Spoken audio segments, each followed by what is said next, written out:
God is dead. Friedrich Nietzsche's words, God is dead, God remains dead, and we have killed him, are among the most provocative in philosophy.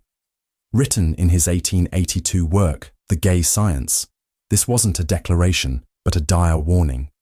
Nietzsche wasn't speaking of a literal deity's death, but the collapse of the belief systems that had guided Western civilization for centuries. At the core of this idea is the impact of the Enlightenment, science, and secularization. Faith in God was replaced by faith in reason and progress, liberating humanity from religious dogma.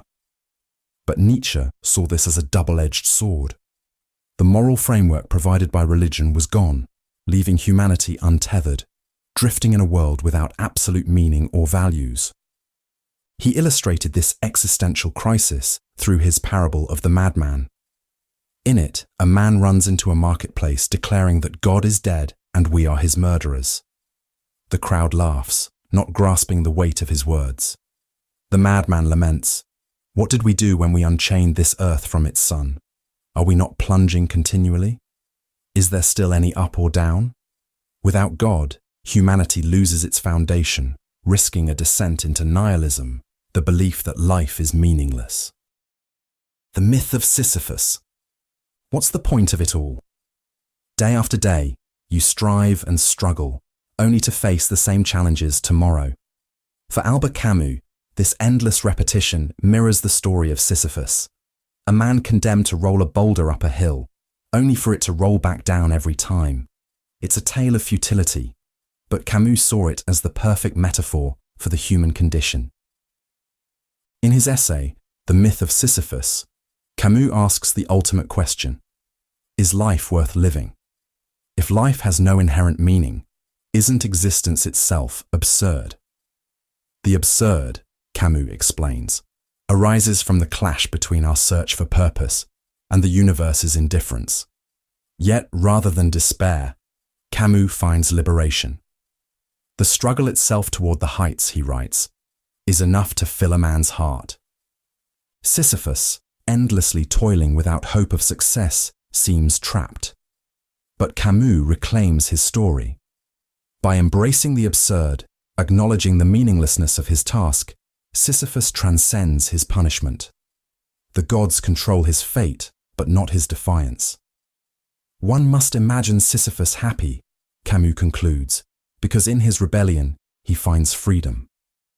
Camus' philosophy isn't about despair. It's about living fully despite life's absurdity. He rejects both nihilism and false hope, insisting that life's lack of inherent meaning amplifies its value. Each moment becomes an opportunity to create meaning, not because the universe demands it, but because we choose it. Like Sisyphus, we face our own endless cycles. But for Camus, it's not the task that defines us, but our attitude toward it. In the climb, we find our freedom. Terror management theory. Every decision you make, every belief you hold, might be shaped by one thing: the fear of death. Terror management theory reveals how the awareness of our mortality influences thoughts, actions, and even society itself. Developed by psychologists Sheldon Solomon, Jeff Greenberg, and Tom Pischinsky in the 1980s, the theory builds on Ernest Becker's The Denial of Death. Becker argued that humans, uniquely aware of their mortality, face an existential terror that could paralyze us. To cope, we create systems of meaning, religion, art, nationalism that give life purpose and connect us to something greater. These cultural worldviews shield us from the unsettling reality of our impermanence. But this defense comes with a cost. When our worldviews are challenged, our fear of death resurfaces. Research shows that subtle reminders of mortality, what psychologists call mortality salience, can profoundly shape behavior. People become more defensive of their cultural values, resistant to opposing ideas, and even hostile toward those who threaten their beliefs. In one study, participants reminded of death were more likely to support charismatic leaders, promising strength and stability. This fear doesn't just shape individuals, it defines societies. Our monuments, traditions, and rituals aren't just cultural artifacts. They're defenses against death's shadow, anchoring us to a sense of permanence. Negative utilitarianism. Pain is universal. No matter who you are, suffering cuts deeper than joy ever soars. Negative utilitarianism forces us to confront a harrowing question. If ethics aims to reduce suffering, shouldn't eliminating pain take precedence over creating happiness? Philosopher Karl Popper articulated this idea in The Open Society and Its Enemies, writing, "Suffering makes a direct moral appeal for help, while there is no similar call to increase the happiness of a man who is doing well anyway." For Popper, alleviating suffering is not just important, it's morally urgent. Negative utilitarianism builds on utilitarianism, which seeks to maximize well-being. But unlike traditional utilitarianism, it prioritizes preventing harm over promoting happiness. The reasoning is clear. Suffering is more impactful than pleasure. While joy might brighten a moment, pain, especially intense or chronic, can dominate a life. Few would trade constant agony for fleeting happiness. This philosophy, however, sparks controversy. Critics highlight its unsettling implications. If eliminating suffering is paramount, wouldn't the most efficient solution be the eradication of all sentient life? After all, where there is no life, there is no pain. Philosopher David Pearce, a proponent of negative utilitarian ideas, suggests a less extreme approach, leveraging science and technology to eradicate suffering, envisioning a future where pain itself is obsolete. Despite its stark conclusions, negative utilitarianism poses an urgent moral challenge. In a world rife with preventable suffering, hunger, disease, war, shouldn't reducing pain outweigh the pursuit of happiness? It forces us to ask, what if true morality lies not in how much joy we create, but in how much suffering we prevent? And isn't that the part of life most in need of our attention? Panopticism. What if you were always being watched, but never knew when? Would you act differently? This is the essence of panopticism, a concept from philosopher Michel Foucault in Discipline and Punish. It reveals how the possibility of observation shapes behavior and extends control far beyond physical walls. Foucault was inspired by the Panopticon, a prison design by Jeremy Bentham. The design featured a circular structure with cells surrounding a central watchtower. Guards could observe prisoners without being seen, creating a state of conscious and permanent visibility. The genius wasn't in constant observation, but in making prisoners think they could be watched at any moment. Foucault expanded this into a metaphor for modern power. Panopticism, he argued, isn't about actual surveillance, it's about the fear of it. The mere possibility of being watched leads people to regulate themselves, turning surveillance into self-discipline. A real subjection, Foucault wrote, is born mechanically from a fictitious relation. This principle pervades modern life: security cameras, workplace monitoring, even social media. Do you post to express yourself or to shape how others perceive you? Panopticism shifts power from external enforcement to internal compliance. It also extends beyond technology. Schools, hospitals, and governments use observation and categorization to influence behavior. Foucault argued that modern societies moved from physical punishment to psychological control, subtle but effective. Panopticism raises critical questions. How much of our freedom is illusion? Who's watching and why? Awareness of this dynamic offers a chance to resist. The power of panopticism isn't in being watched, it's in believing we are, and recognizing that belief is the first step toward reclaiming control. Hell is other people. Hell isn't where you go, it's who you're with. Jean-Paul Sartre's idea, hell is other people, reveals a profound truth about human relationships. For Sartre, the essence of torment lies in being trapped under the gaze of others. Human existence is shaped by how we are seen and judged, forcing us to view ourselves through their perceptions rather than as we truly are. Picture yourself standing in front of a funhouse mirror that distorts your reflection. No matter how you adjust or try to explain what you really look like, the reflection defines you in the eyes of everyone watching. Sartre argued that this is what it feels like to exist in the presence of others. Every glance, every judgment imposes a version of you that may not align with your true self. This dynamic isn't just an occasional discomfort, it's a fundamental part of human existence. The need for validation locks us in a cycle where we crave recognition, even though it limits our authenticity. Sartre believed that the gaze of others turns us into objects, stripping away the freedom to define ourselves independently. Human relationships, even at their best, carry this inherent tension. The mere presence of others creates an invisible web of expectations and judgments, trapping us in roles we never fully choose. For Sartre, this unresolvable conflict defines the human condition, a constant pull between the desire to be seen and the inevitable loss of freedom that comes with it. Dysteleological suffering. The universe we observe has precisely the properties we should expect if there is at bottom no design, no purpose, no evil, no good, nothing but pitiless indifference. This observation from Richard Dawkins captures the essence of dysteleological suffering, the belief that pain exists without meaning, purpose, or redemption. Nature is indifferent to suffering. Predators hunt, prey suffers, and parasites thrive, all as a consequence of survival, not morality or design. Suffering in this view isn't a test or lesson, it's simply a byproduct of life's relentless processes. There's no cosmic plan, no higher goal to explain the pain that pervades existence.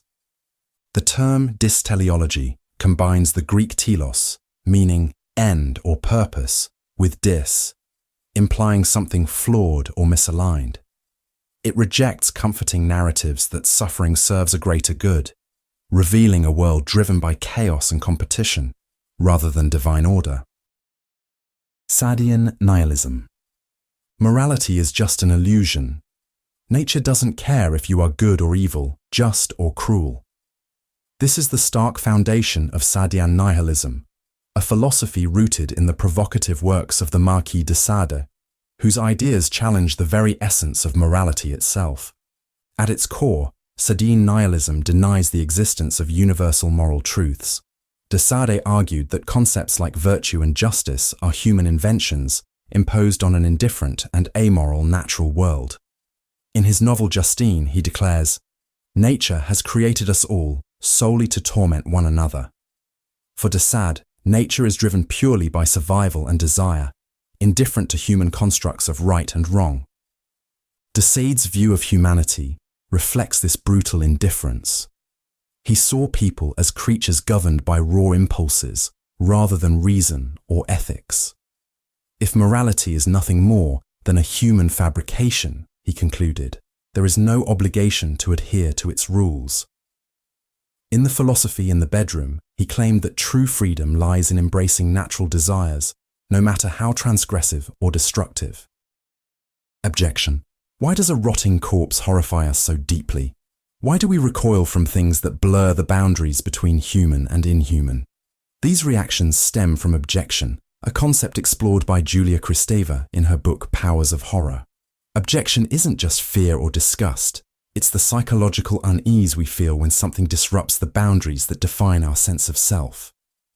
Kristeva explains that human identity relies on clear distinctions, self and other, life and death, clean and unclean. The abject is anything that breaks these boundaries, forcing us to confront what we've repressed or excluded. Bodily fluids like blood or vomit unsettle us because they blur the line between inside and outside, reminding us of our physicality, vulnerability, and mortality. A corpse, once alive and now decaying, occupies a space between human and other. It confronts us with the reality of death, a reality we often work hard to ignore. Eternal torment of Samsara. Life is suffering, not just in its hardest moments, but in its very nature. This is the heart of Samsara, the endless cycle of birth, death, and rebirth in Buddhism. It's not just a single lifetime or a metaphor for struggle. but the infinite repetition of existence itself, driven by karma, the law of cause and effect.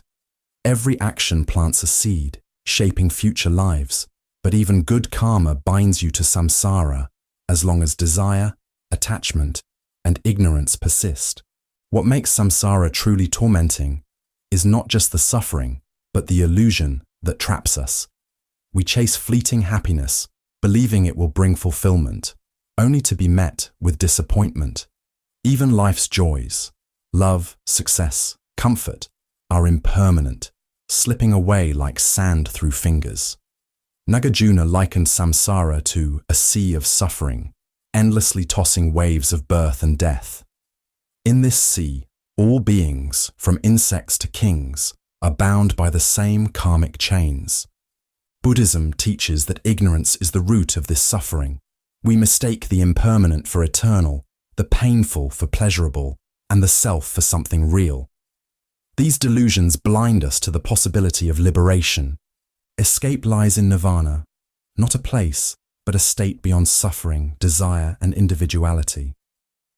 It's the ultimate freedom, but reaching it demands abandoning attachments and seeing the world as it truly is, impermanent, interconnected, and empty of inherent essence.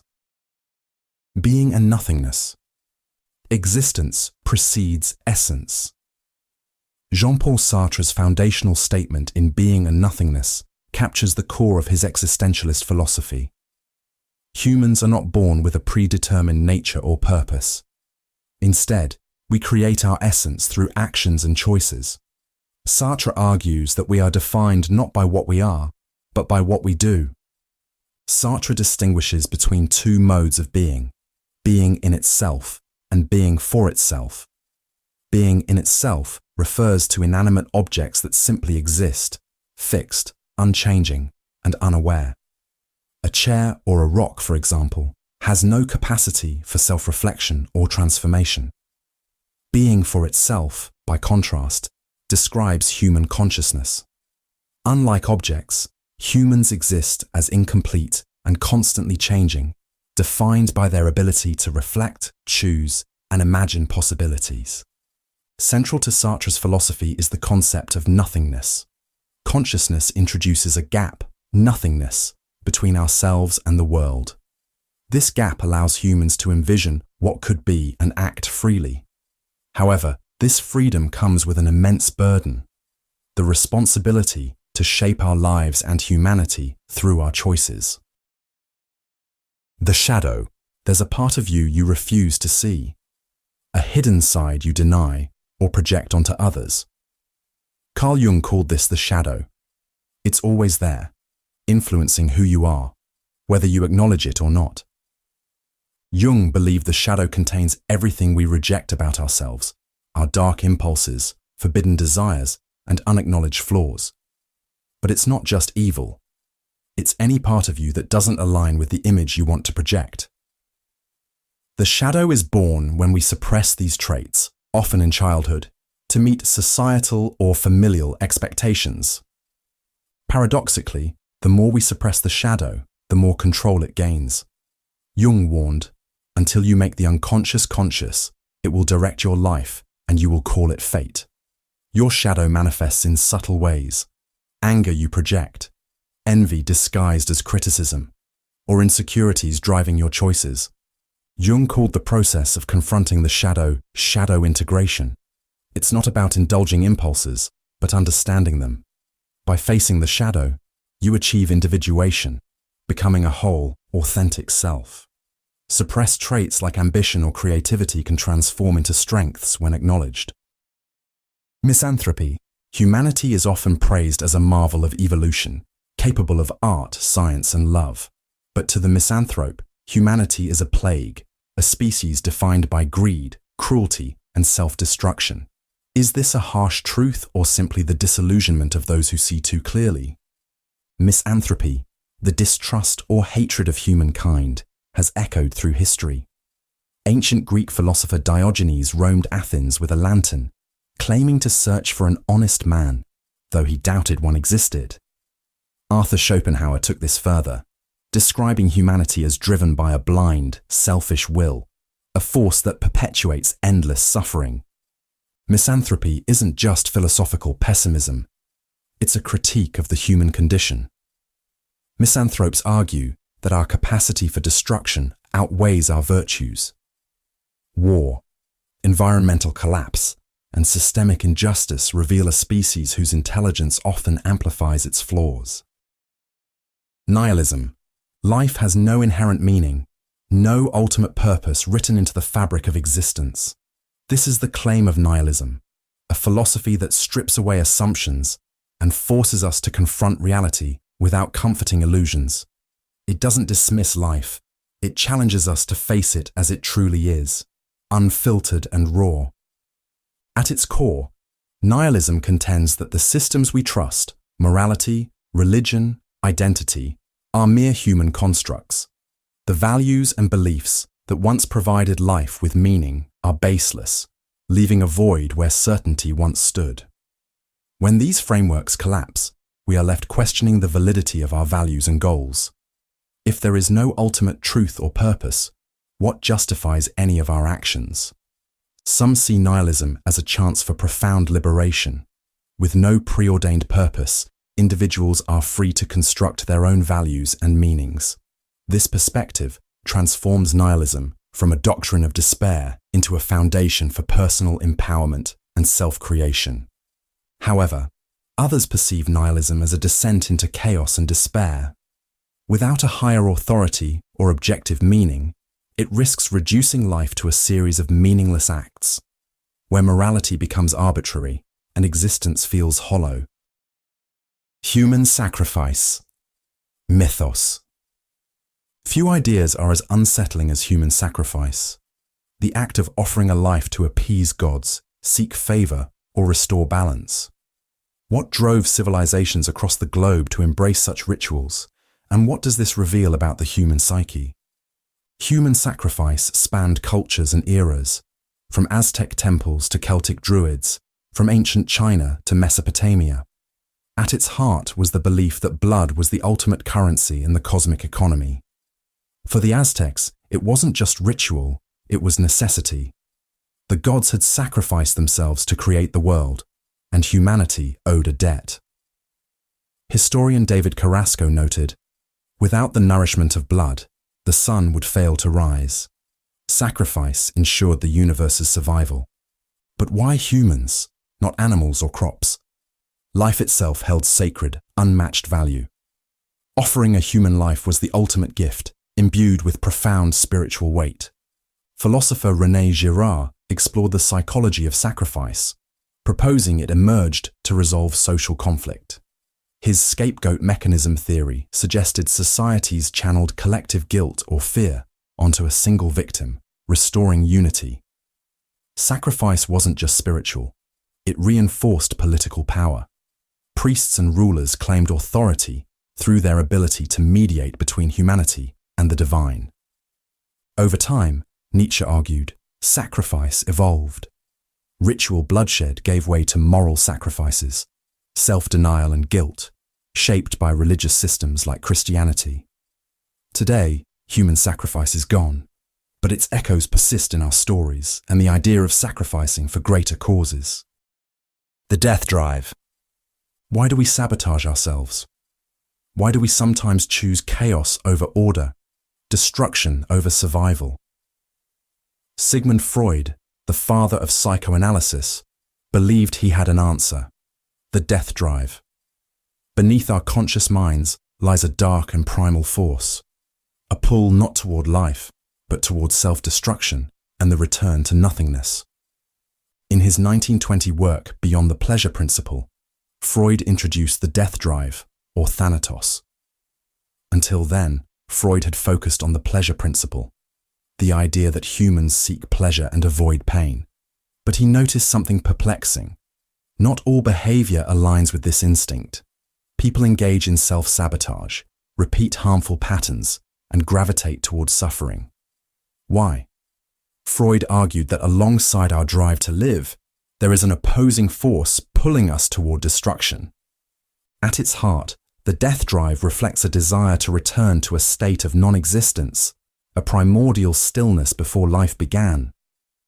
Freud described it as an urge inherent in organic life to restore an earlier state of things. It manifests in decay, risky behaviors, and the self-destructive tendencies that plague individuals and societies alike. Radical skepticism. Are you certain the world around you is real? What if everything, your thoughts, memories, and even your sense of self, is an illusion? This unsettling idea lies at the core of radical skepticism, a philosophy that asks, how do you know anything at all? Radical skepticism challenges the foundations of certainty itself. René Descartes, the 17th century philosopher, confronted this head-on. He doubted everything, his senses, the world, even his own body. I shall suppose, he wrote, that some malicious demon has employed all his energies to deceive me. Even the simplest truths, like the existence of the external world, could be questioned. In this search for absolute certainty, Descartes found one unshakable realization. Cogito, ergo sum. I think, therefore I am. The very act of doubting proved his existence as a thinking being. Yet this was a lonely certainty. Everything beyond his thoughts remained suspect. David Hume took this skepticism further. He argued that our minds are merely a bundle of fleeting perceptions, stitched together by habit, not logic. He even questioned causality itself. How do we know one event causes another? For Hume, our assumptions about the world, like the sun rising tomorrow, are based on probabilities, not guarantees. Radical skepticism isn't confined to philosophy books. Every time you misremember something or mistake a dream for reality, you step into its unsettling world. It offers no comforting answers, only the truth that certainty is elusive. The more we probe reality, the more it dissolves. So, the next time you feel sure about something, pause, question. You may find less certainty than you imagined. The silence of God. If God exists, why is he silent? This question lies at the heart of the silence of God, a problem that has haunted humanity for centuries. It doesn't ask whether God exists, but why. If he does, he seems so absent, especially in moments of suffering and doubt. The Danish philosopher Søren Kierkegaard wrestled with this silence, seeing it not as absence, but as a test of faith. He described faith as the contradiction between the infinite passion of inwardness and the objective uncertainty. To Kierkegaard, the silence demanded a leap into the unknown, a trust in God without tangible proof. For thinkers like Simone Weil, the silence of God becomes paradoxical in suffering. Weil believed that silence wasn't abandonment, but an invitation to find meaning within struggle. She wrote, "The greatness of Christianity lies in the fact that it does not seek a supernatural remedy for suffering, but a supernatural use for it." The problem deepens with a darker possibility. What if the silence isn't a test or a mystery, but just silence? What if there's no divine voice, no presence, no answer at all? Antinatalism. Every birth is a gamble, and the stakes are existence itself. Antinatalism, one of philosophy's most unsettling ideas, argues that this gamble isn't worth taking. It claims that bringing a child into the world is an act of harm, no matter how well-intentioned. At the heart of modern antinatalism is David Benatar, whose book Better Never to Have Been makes a stark case. Benatar's argument hinges on the asymmetry of pleasure and pain. He suggests that while the presence of pain is bad and the presence of pleasure is good, the absence of pain is always good, even if no one exists to experience it. Meanwhile, the absence of pleasure is not bad because there is no one to miss it. In his words, bringing someone into existence inflicts harm. Failing to bring someone into existence does not. This argument challenges our understanding of life itself. Where many see life as a gift, Benatar sees it as a burden filled with unavoidable suffering. Hunger, illness, loss, and the inevitability of death are part of the human condition. While life has joys, Benatar argues that they are fleeting and often overshadowed by pain. If you really question your life, one thing becomes clear. Most of it is suffering, hoping for just some moments of happiness. And yet, despite the endless torment, you continue living, driven by something that is beyond logic, the insatiable will to live. For Arthur Schopenhauer, this will was the fundamental force behind all existence. In The World as Will and Representation, he described it as a blind, relentless drive that compels every living being to survive, reproduce, and persist. It isn't rational, conscious, or purposeful. It simply is. Schopenhauer wrote, "Life is assured to the will to live. Therefore, it clings to it, even in the most miserable conditions." But the will is not a source of joy. It is the root of suffering. Fulfill one desire, and another takes its place. Escape one pain, and a new one emerges.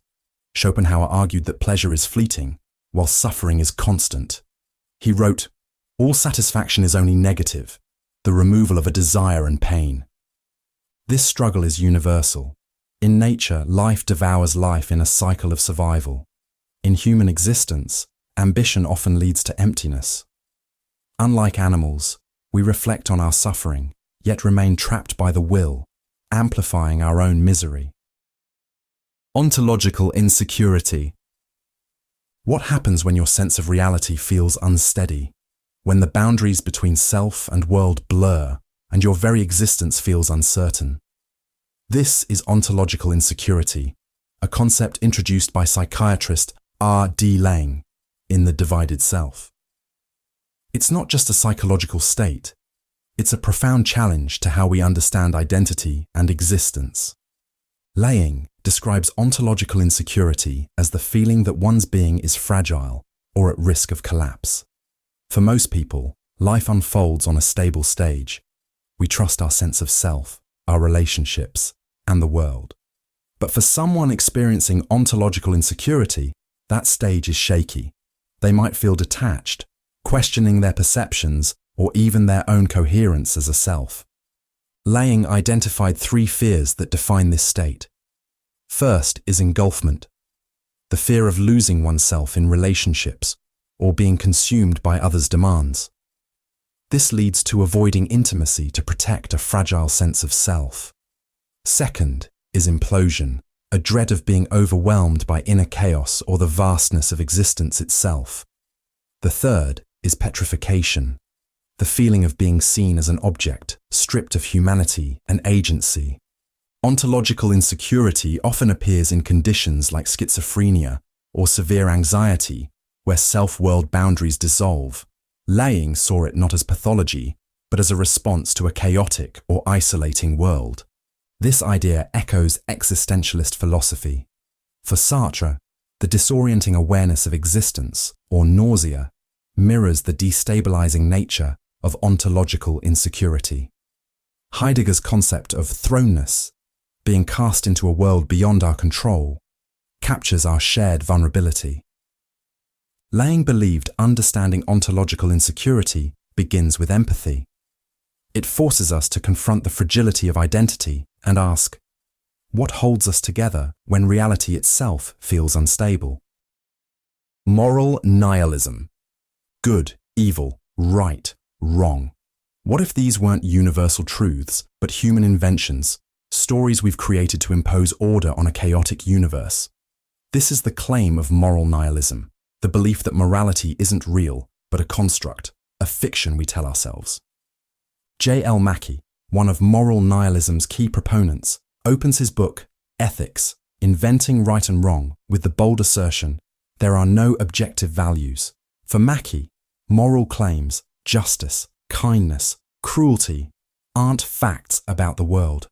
Instead, they're projections of human emotions and social conventions, as unreal as shadows cast on a wall. Mackie supports this view with 2 arguments. The first is the argument from relativity. Across cultures and history, moral codes differ wildly. One society's virtue is another's vice. If morality were truly objective, shouldn't we expect more consistency?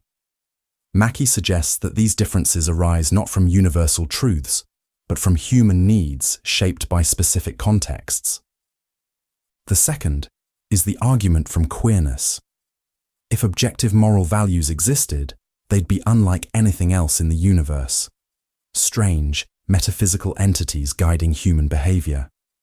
How could we even detect such things? For Mackie, this idea is implausible, further undermining the notion of objective morality. But moral nihilism doesn't demand chaos or lawlessness.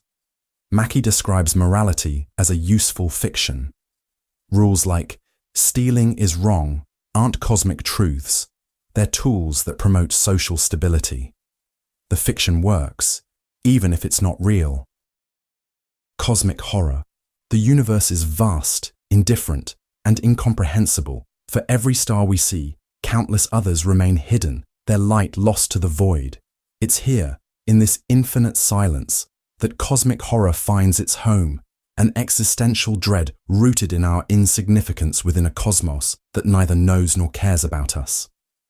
H.P. Lovecraft articulated this terror best, writing, "The oldest and strongest emotion of mankind is fear, and the oldest and strongest kind of fear is fear of the unknown. This isn't fear of monsters, but of realizing that the world we know floats in an abyss governed by forces beyond comprehension. Cosmic horror thrives on the premise that human intellect is inadequate to grasp the true nature of existence. If the universe is indifferent, what happens to morality or meaning? Cosmic horror revels in this uncertainty, forcing us to confront truths that might shatter our understanding. It's like an ant on a smartphone, aware only of the surface, blind to the intricate systems beneath. Bundle theory of the self. Who are you? Is there a core you beneath your thoughts and experiences? Philosopher David Hume thought not. In his treatise of human nature, Hume introduced the bundle theory of the self, a revolutionary idea that challenges our sense of identity. Hume argued that when we look inward, we don't find a singular, unchanging self. Instead, we encounter a constantly shifting stream of perceptions, sensations, thoughts, and emotions. He wrote, "When I enter most intimately into what I call myself, I always stumble on some particular perception. I never can catch myself at any time without a perception, and never can observe anything but the perception." According to Hume, the self is not a unified entity, but a bundle, a collection of experiences loosely connected, like beads on a string. Except, there is no string. The self is merely the sum of its parts, an illusion created by the mind's need for continuity. Imagine a movie reel. The frames blur together to create the illusion of motion, but pause it, and you see individual disconnected images. Hume suggested our sense of self operates the same way, a mental construct, not a constant truth. This challenges concepts like identity, responsibility, and morality. If there's no core self, who is accountable for our actions? Critics like Immanuel Kant argued that organizing perceptions requires a stable self. Others point to memory and narrative as creating continuity. Yet modern neuroscience supports Hume.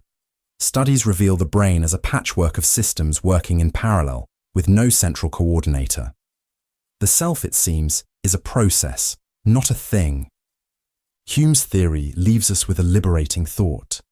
If we're a bundle of experiences, we're free to grow and redefine ourselves with every passing moment.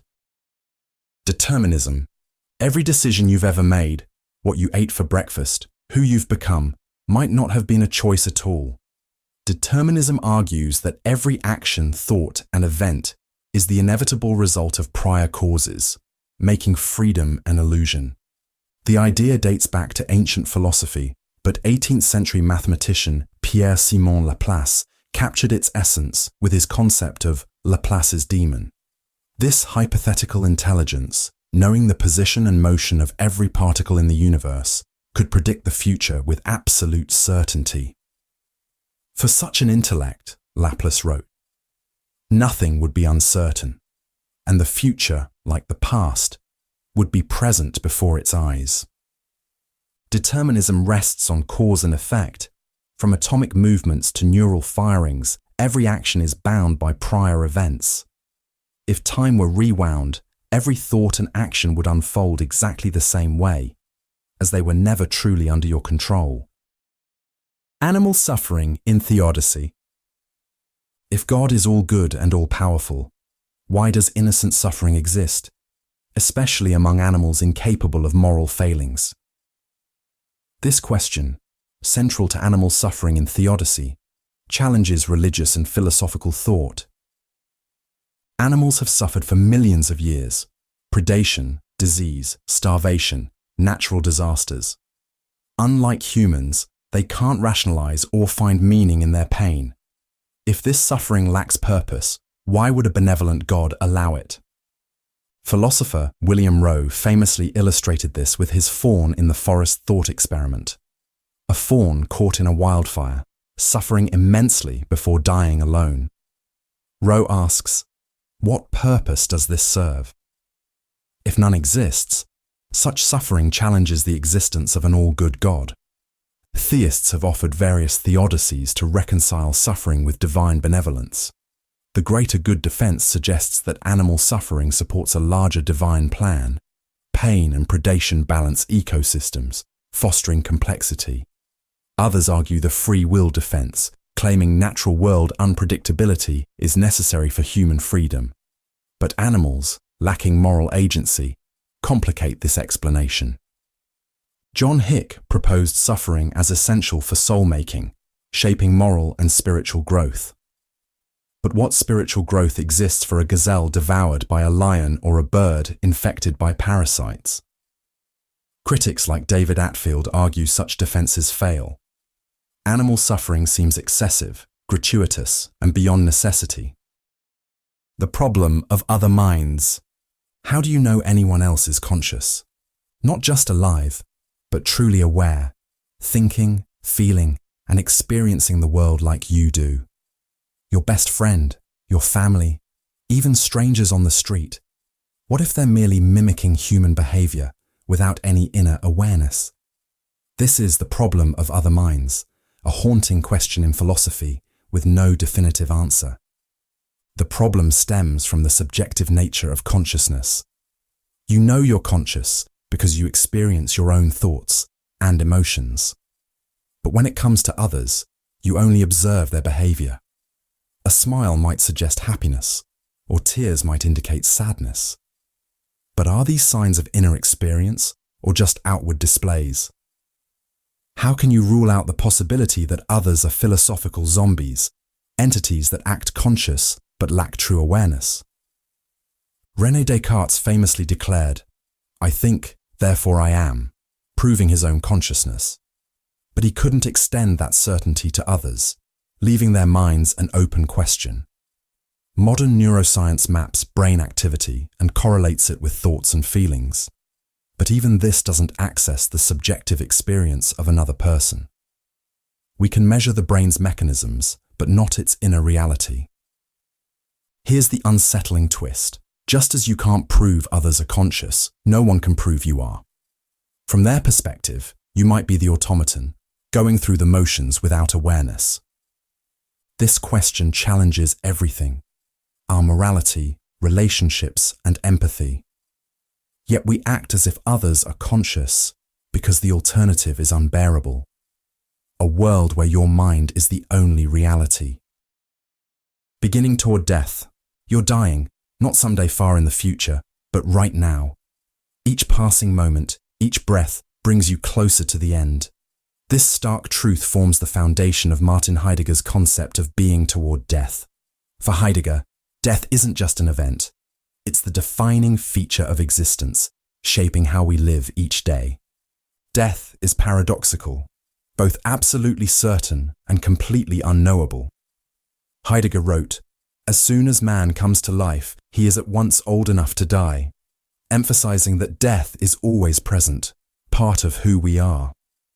Yet its timing and nature remain a mystery, making it unlike any other experience.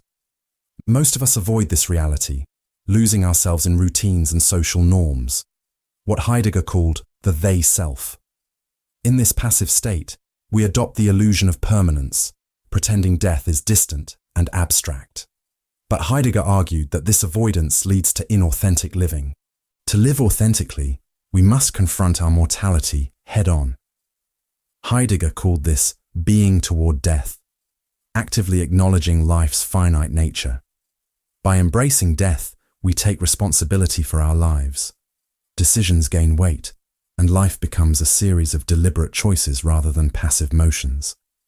For Heidegger, this isn't despair, it's freedom. Understanding that time is limited makes it precious. You stop living for others or meaningless distractions and start living for yourself, fully aware of your finite existence.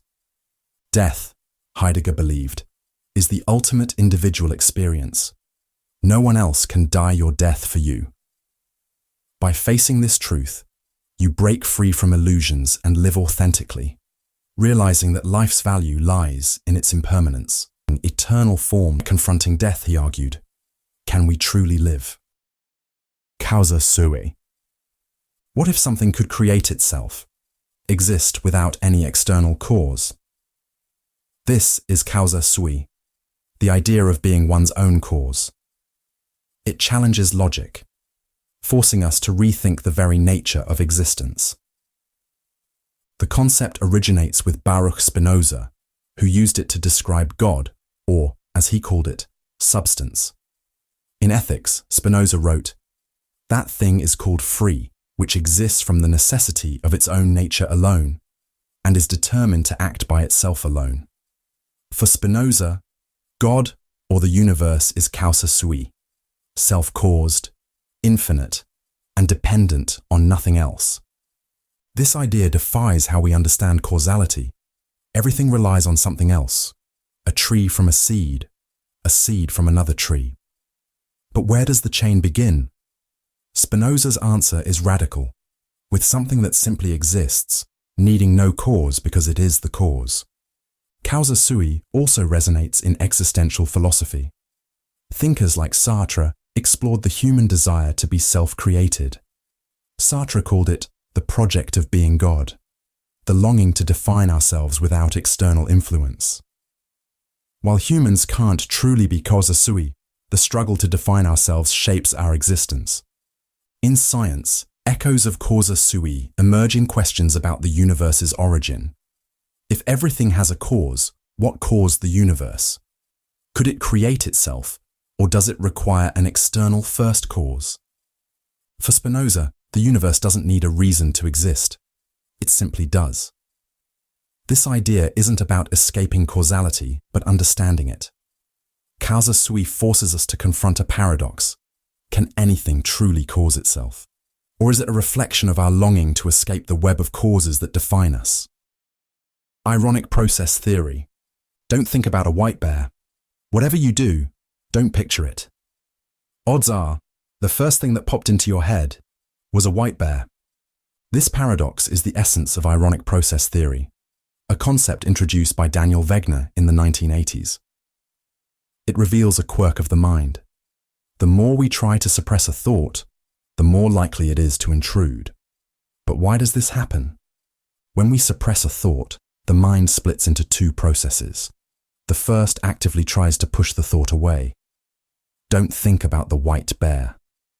The second, unconscious process scans for the thought to ensure it doesn't slip through. Ironically, this monitoring keeps the thought alive, ready to resurface.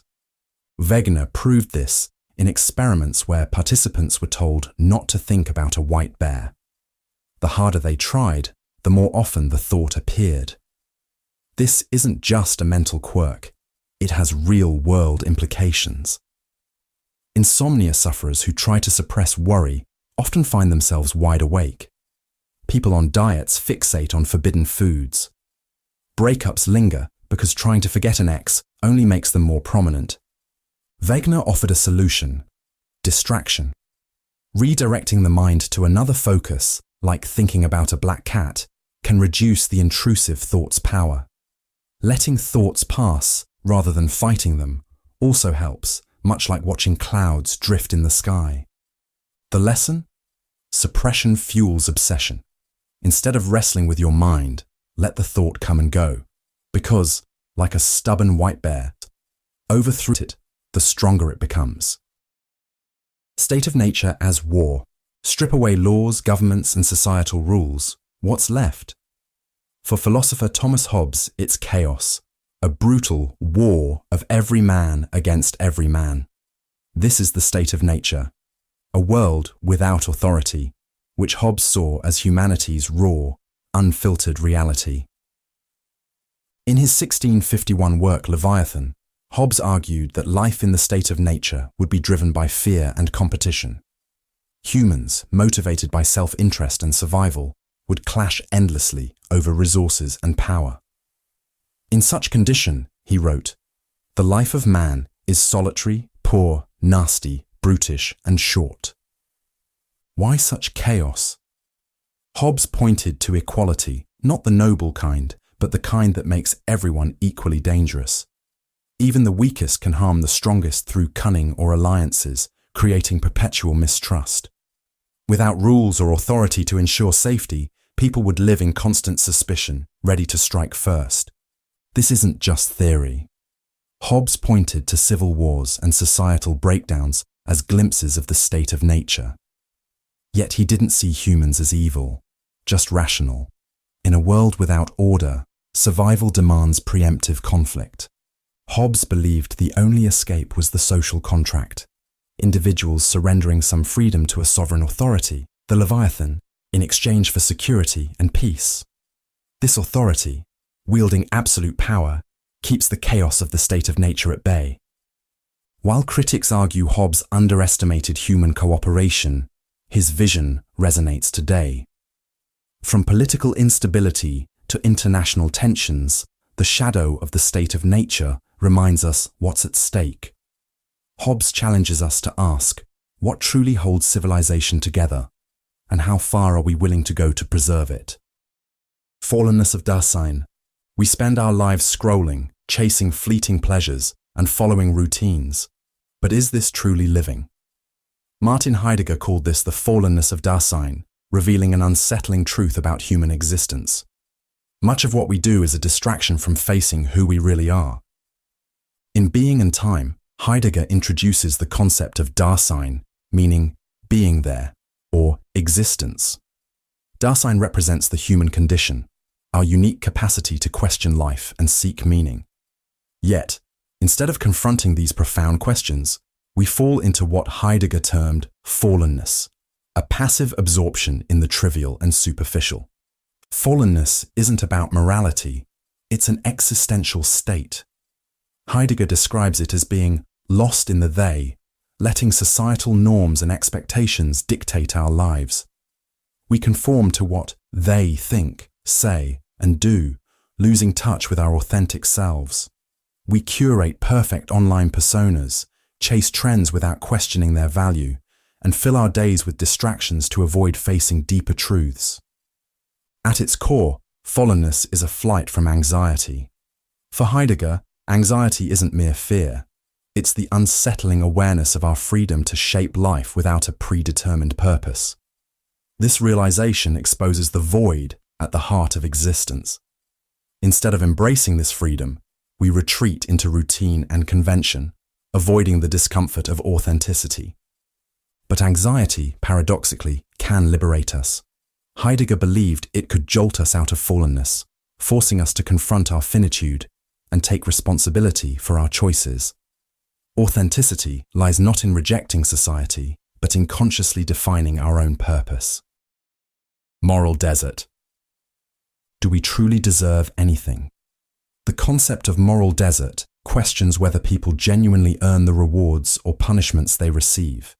On the surface, it seems fair. Good actions deserve good outcomes, and bad actions deserve bad ones. But dig deeper, and this belief starts to unravel. Philosophers like John Rawls argue that much of what we consider deserved depends on factors beyond our control. In A Theory of Justice, Rawls points out that traits like intelligence, talents, and even moral character are shaped by luck, our upbringing, genetics, and environment. If these foundational aspects of who we are aren't chosen, how can we claim to deserve anything? For example, someone born into wealth may achieve success through hard work, but their opportunities were built on advantages they didn't earn. Conversely, someone born into poverty may struggle despite equal or greater effort. Moral desert assumes a level playing field, but life rarely provides one. Bernard Williams goes further, suggesting that morality shouldn't focus on rewarding or punishing individuals, but on creating systems that promote fairness and well-being. He sees deservingness as a distraction, often used to justify inequality rather than address it. Determinism complicates things further. If our actions are shaped by prior causes, biology, environment, and experience, how much control do we really have? If free will is an illusion, can anyone truly deserve their fate? This debate has real-world implications. Meritocracies claim to reward effort, but if effort itself depends on unequal conditions, is this justice? And in criminal justice, punishment based on desert ignores systemic factors that shape behavior.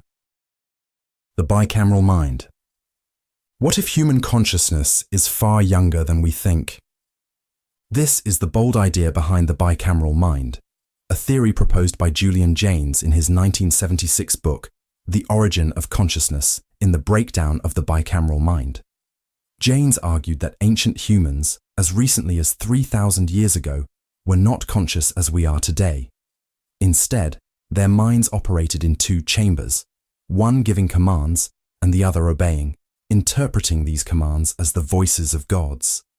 Jaynes pointed to texts like the Iliad, where characters lack introspection and attribute decisions to divine voices.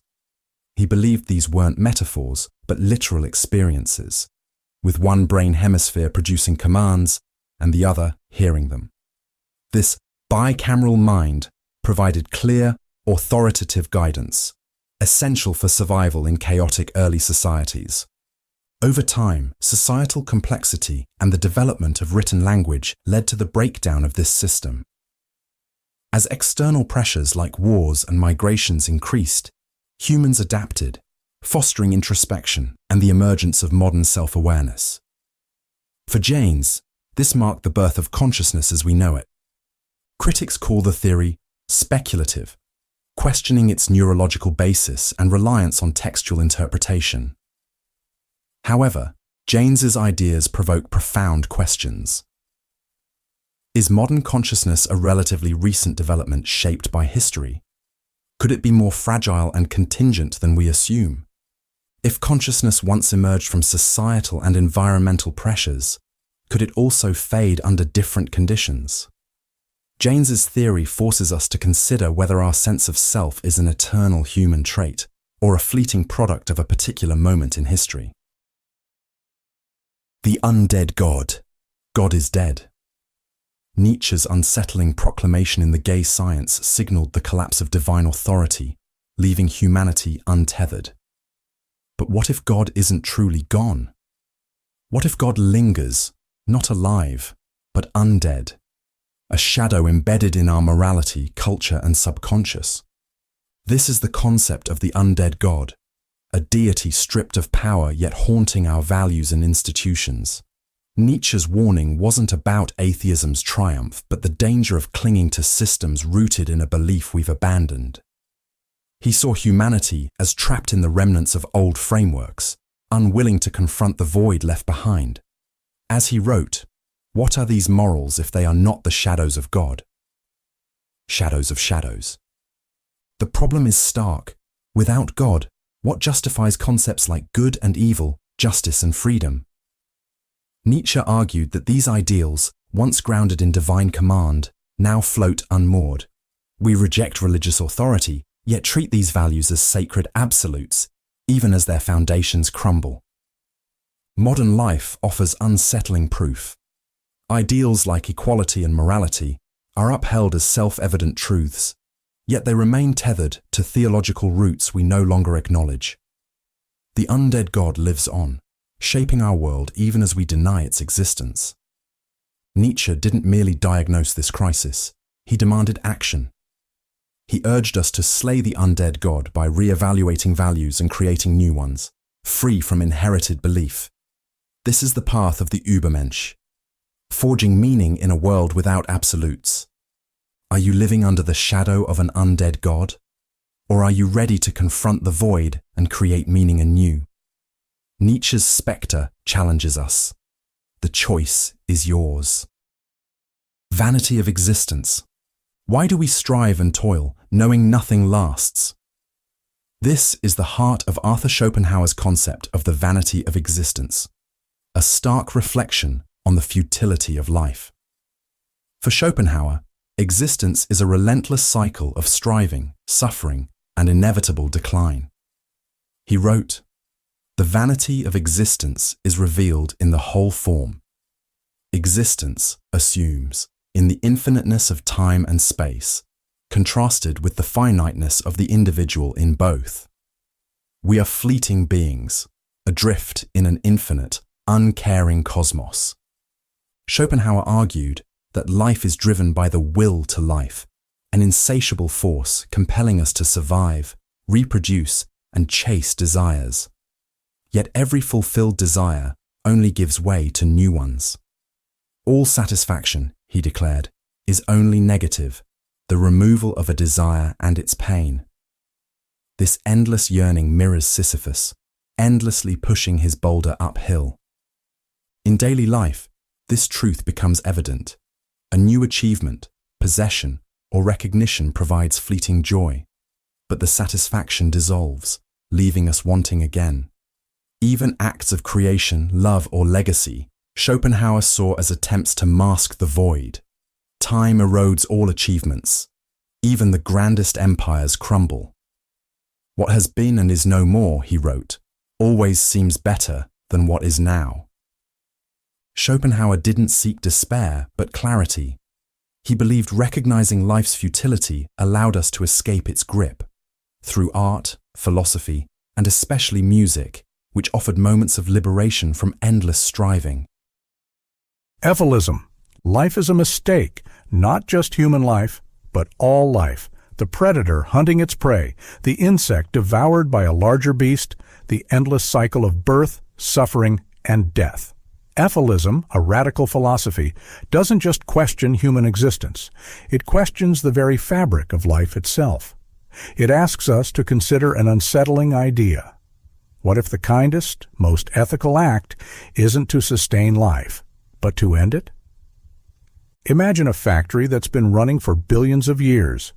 It churns out living beings endlessly, each one programmed to fight for survival, experience suffering, and inevitably die. This factory isn't guided by intelligence or purpose. It runs blindly, its only goal being the replication of DNA. This is the process of evolution, the engine of life. Efilists argue that this machine is fundamentally broken, and worse, it is cruel. Life, they claim, is a mindless system that perpetuates suffering for no higher reason. To understand this, let's look at nature. Picture a lion chasing a zebra. To survive, the lion must kill and eat the zebra. The zebra, desperate to live, flees in terror. But neither animal chose this game. The lion hunts out of hunger, and the zebra runs out of fear. The suffering of one is the survival of the other. Nature's so-called balance is, at its core, a bloodbath. Efilists see this as not just a tragedy, but as evidence that life itself is inherently flawed. But Efilism doesn't stop at the natural world. It applies its critique to human life as well. Think about your daily existence. Even in the best circumstances, we are burdened by the inevitabilities of aging, illness, and death. Our joys are fleeting, and our struggles are unending. For every moment of happiness, there are countless moments of frustration, loss, and despair. And this isn't just true for humans. Every sentient being, from the smallest insect to the largest mammal, is caught in the same trap. Efilism's argument is simple, yet profound. Evolution, the process that brought life into existence, doesn't care about the well-being of the creatures it creates. Its only purpose is to ensure survival and reproduction, no matter the cost. In this sense, life is not a miracle or a gift. It is a relentless cycle of need, pain, and eventual death. Efilists believe that continuing this cycle is not just pointless, but ethically wrong. Now imagine you're holding a switch. If you flip it, all life in the universe would painlessly cease to exist. No more suffering, no more fear, no more endless struggle. Would you do it? This thought experiment captures the essence of Efilism. It is not a philosophy born of hatred for life, but of compassion for all living beings trapped in its cycle. Efilists argue that true kindness lies in ending suffering altogether, even if that means extinguishing life itself. Critics of Efilism often label it as extreme or nihilistic. But Efilists counter that their perspective is rooted in logic and empathy. They ask, if you wouldn't willingly subject someone to endless pain and hardship, why would you allow the continuation of a system that guarantees suffering for countless beings? For Efilists, the solution is clear: to stop the factory, to end the machine, to bring life's cruel experiment to a close. It's a perspective that shocks, provokes, and challenges the very foundations of how we view existence.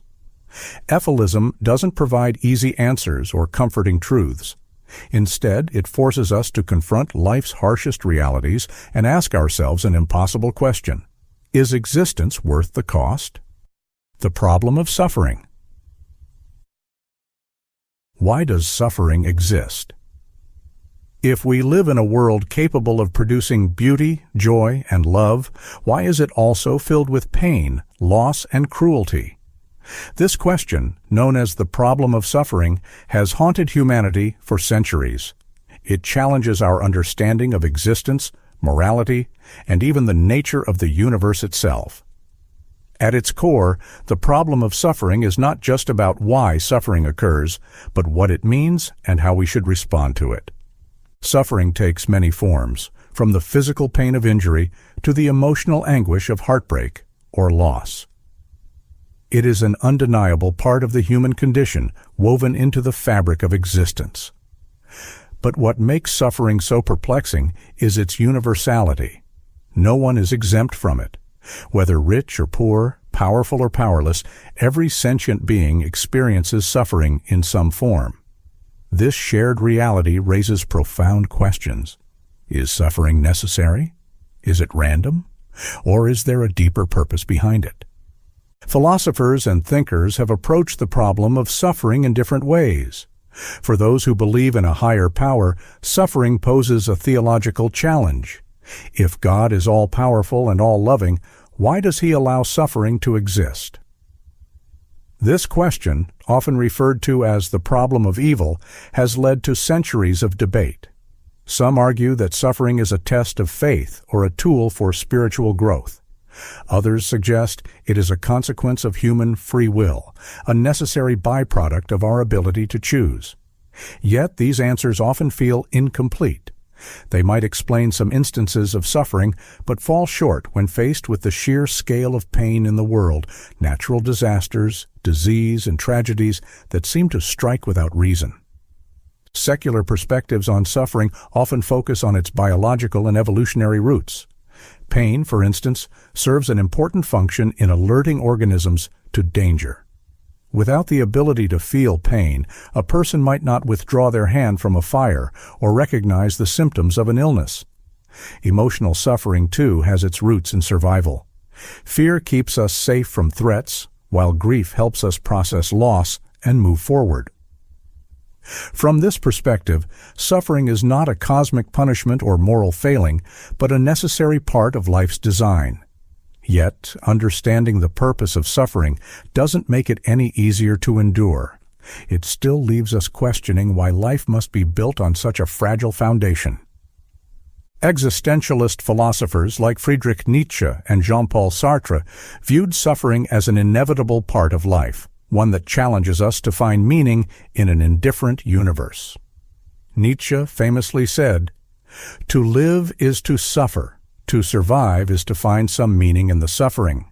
For him, suffering was not something to be avoided, but something to be embraced and overcome, a crucible through which we forge strength and purpose. Sartre, on the other hand, saw suffering as a consequence of human freedom. Our ability to make choices, to hope and dream, inevitably exposes us to disappointment and despair. In this view, suffering is inseparable from the human experience. It is the price we pay for the richness of life. Another approach to the problem of suffering comes from Buddhist philosophy, which places suffering at the center of its teachings. The Buddha identified suffering, or dukkha, as the first of the Four Noble Truths. According to Buddhism, suffering arises from desire and attachment, our cravings for pleasure, permanence, and control. These desires are in conflict with the impermanent and ever-changing nature of reality, leading to frustration and pain. The Buddhist path offers a way to reduce suffering through mindfulness, ethical living, and the cultivation of wisdom. While it doesn't eliminate all pain, it provides tools for understanding and managing it, offering a path to inner peace. Modern psychology also sheds light on the problem of suffering, exploring how our minds interpret and amplify pain. Research shows that much of our suffering comes not from events themselves, but from the stories we tell ourselves about those events. For example, losing a job is undeniably difficult, but the suffering is often compounded by thoughts like, "I'm a failure," or "I'll never succeed." Cognitive behavioral therapy and mindfulness practices aim to break these patterns, helping individuals reframe their experiences and reduce the emotional toll of suffering.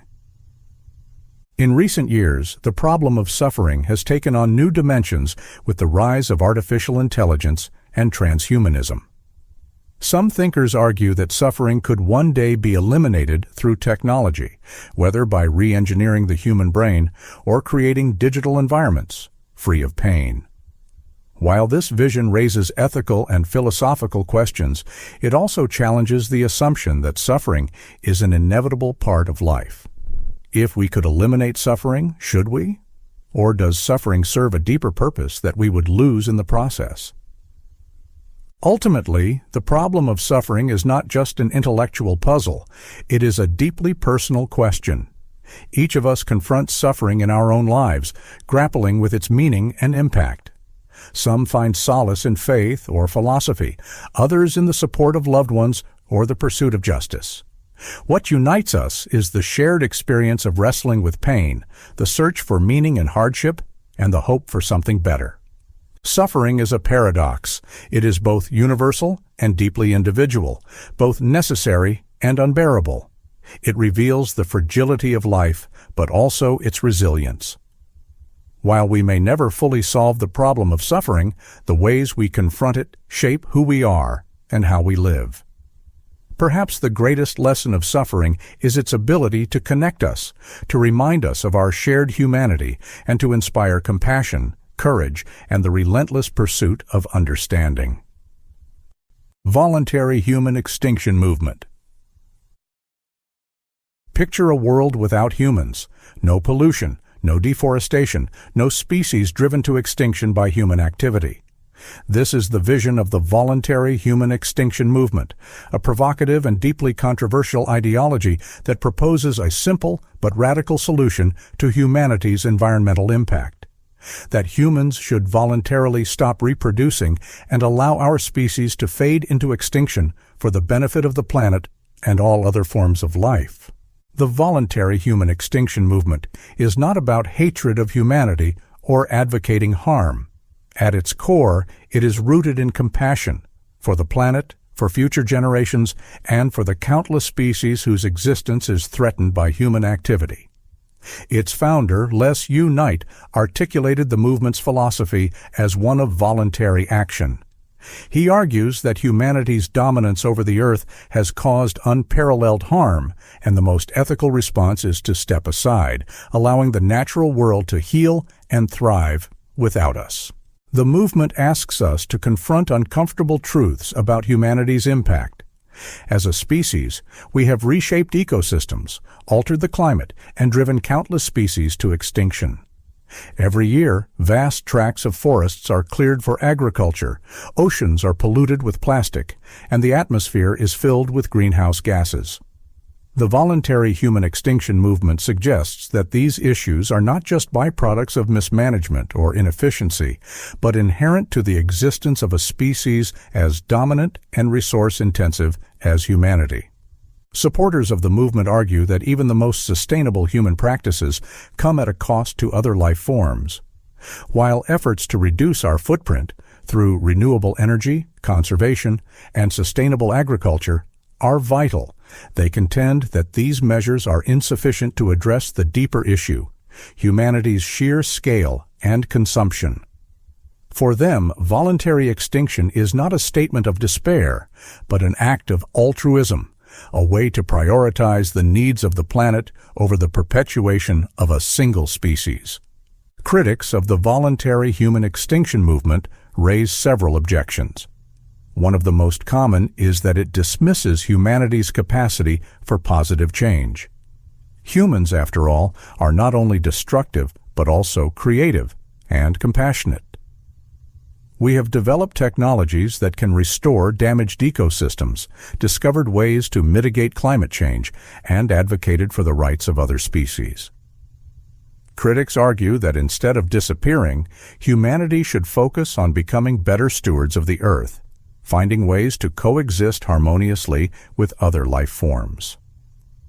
Another critique is the philosophical question of whether extinction is inherently better for the planet.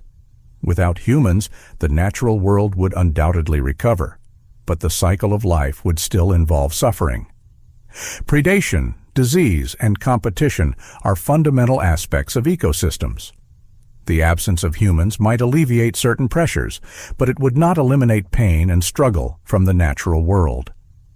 The movement also sparks ethical questions about how humanity values itself.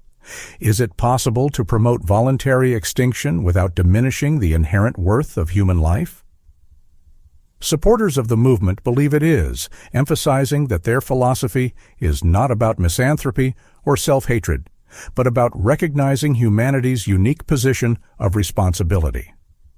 By choosing not to reproduce, they argue, we acknowledge the power we hold over the planet and make a conscious decision to reduce harm. The voluntary human extinction movement forces us to think deeply about the nature of progress and our place in the world. It challenges the assumption that growth, whether economic, technological, or population-based, is inherently good. Instead, it asks whether true progress might lie in restraint, in stepping back to allow other forms of life to flourish. This perspective shifts the focus from human-centric narratives of achievement to a broader view of the planet as a shared home. While the movement's ultimate goal may seem extreme or unrealistic, its underlying message resonates with many who are concerned about the state of the environment. It highlights the urgency of addressing humanity's impact and sparks important conversations about sustainability, ethics, and the future of life on Earth. Whether or not one agrees with the idea of voluntary extinction, the movement serves as a stark reminder of the consequences of unchecked human activity and the moral responsibility that comes with being the dominant species. The voluntary human extinction movement does not seek to impose its philosophy on others. Instead, it invites reflection on the long-term implications of our choices as individuals and as a species. In doing so, it challenges us to confront not only the environmental crisis, but also the values and assumptions that shape how we live. The idea may be unsettling, but its purpose is to provoke thought, encouraging us to imagine a world where humanity's legacy is one of compassion, not destruction. Whether humanity chooses to adapt, change, or fade away, the questions raised by the voluntary human extinction movement will remain relevant as we navigate the complex relationship between progress and preservation. The Repugnant Conclusion. What if a world filled with billions of people living lives barely worth living is considered morally better than a smaller world where everyone experiences true happiness? This is the unsettling paradox known as the repugnant conclusion, a concept introduced by philosopher Derek Parfit in his book Reasons and Persons. It challenges our deepest intuitions about what makes a world morally good and forces us to confront uncomfortable truths about the way we think about happiness, population, and ethics. The repugnant conclusion emerges from a specific line of reasoning in utilitarian population ethics, which focuses on maximizing total happiness. Imagine a society with a small population of people who all live exceptionally good lives. Now consider adding more people to that society, each with a life that is less fulfilling but still worth living. As the population grows, the average quality of life decreases, but the total amount of happiness increases because more people are experiencing positive lives. If this logic is carried to its extreme, we end up with a world where billions of people live lives of minimal happiness. And yet this world is considered morally better because the total happiness outweighs the lower quality of individual lives. This conclusion is deeply counterintuitive. It seems absurd to suggest that a world where everyone is barely surviving could be better than one filled with deeply meaningful and fulfilling lives. Yet, under a strict utilitarian framework that prioritizes total happiness, this is the outcome. The repugnant conclusion forces us to question whether our moral instincts align with our philosophical principles. One reason the repugnant conclusion feels so troubling is that it reduces lives to numbers. By focusing on the total sum of happiness, it treats people as interchangeable units of value rather than unique individuals with rich, complex experiences. This abstraction ignores the depth and diversity of human life, raising questions about whether happiness can truly be measured in such a simplistic way. Can the joy of a deeply fulfilling life be equated to the shallow contentment of many lives, barely worth living? Philosophers have offered various responses to the repugnant conclusion. Some argue that the problem lies with utilitarianism itself. By focusing solely on maximizing happiness, utilitarianism fails to account for other values, such as fairness, dignity, or the importance of individual flourishing. These critics suggest that we need a more nuanced ethical framework that balances the quantity of happiness with its quality. Others, like Parfit himself, have explored alternative approaches to population ethics. One proposal is the average utility principle, which prioritizes the average level of happiness in a society rather than the total amount. Under this principle, a smaller population with higher average happiness would be considered better than a larger population with lower average happiness. While this approach avoids the repugnant conclusion, it introduces its own set of problems.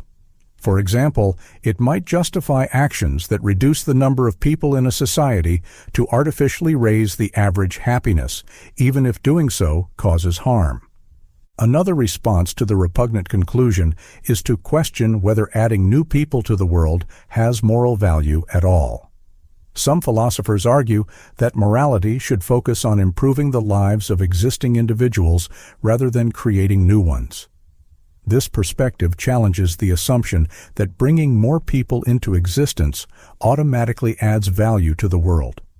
It suggests that what matters is not how many people are happy, but how well those who already exist are able to live.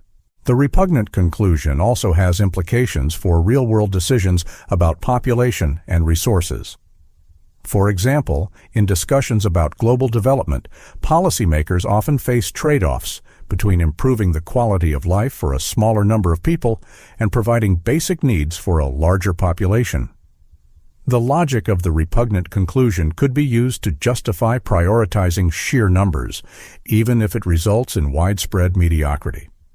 This raises ethical questions about how we balance the well-being of current and future generations. Parfit's work on the repugnant conclusion has influenced a wide range of philosophical debates, from the ethics of procreation to the moral responsibilities of governments and international organizations. It challenges us to think critically about the values we prioritize and the assumptions underlying our moral reasoning. Is happiness an objective measure of a good life, or is it too simplistic to capture the complexities of human experience? How do we weigh the needs of individuals against the needs of the collective? And what responsibilities do we have to those who do not yet exist? At its core, the repugnant conclusion is not just a paradox, but a mirror that reflects the inconsistencies in our moral thinking. It forces us to confront the tension between our intuitive judgments and the implications of our ethical theories.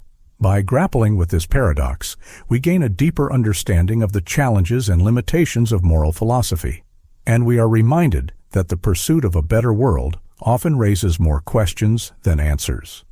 The absurd. Life demands meaning, but the universe refuses to provide it. This is the heart of the absurd, a concept explored by the French philosopher Albert Camus. It describes the fundamental conflict between our human need to find purpose and the universe's cold indifference. The absurd is not a problem to be solved or a puzzle to be unraveled. It is a condition of existence that we must learn to live with. Camus believed that by confronting the absurd directly, we could find a unique form of freedom and joy. The absurd arises from our unrelenting search for answers. As humans, we crave explanations for why we exist, why we suffer, and what it all means. We turn to religion, philosophy, science, and art to satisfy this hunger. But no matter how hard we look, the universe remains silent. It offers no ultimate answers, no grand purpose, and no comforting design. This silence can feel like a betrayal, as though the universe is withholding something we are entitled to. Yet, Camus argues, this tension between our need for meaning and the universe's indifference is not a failure of existence. It is simply the way things are. The absurd is not just a theoretical idea, it is something we encounter in everyday life. Imagine working tirelessly toward a goal only to realize that it doesn't bring the satisfaction you expected.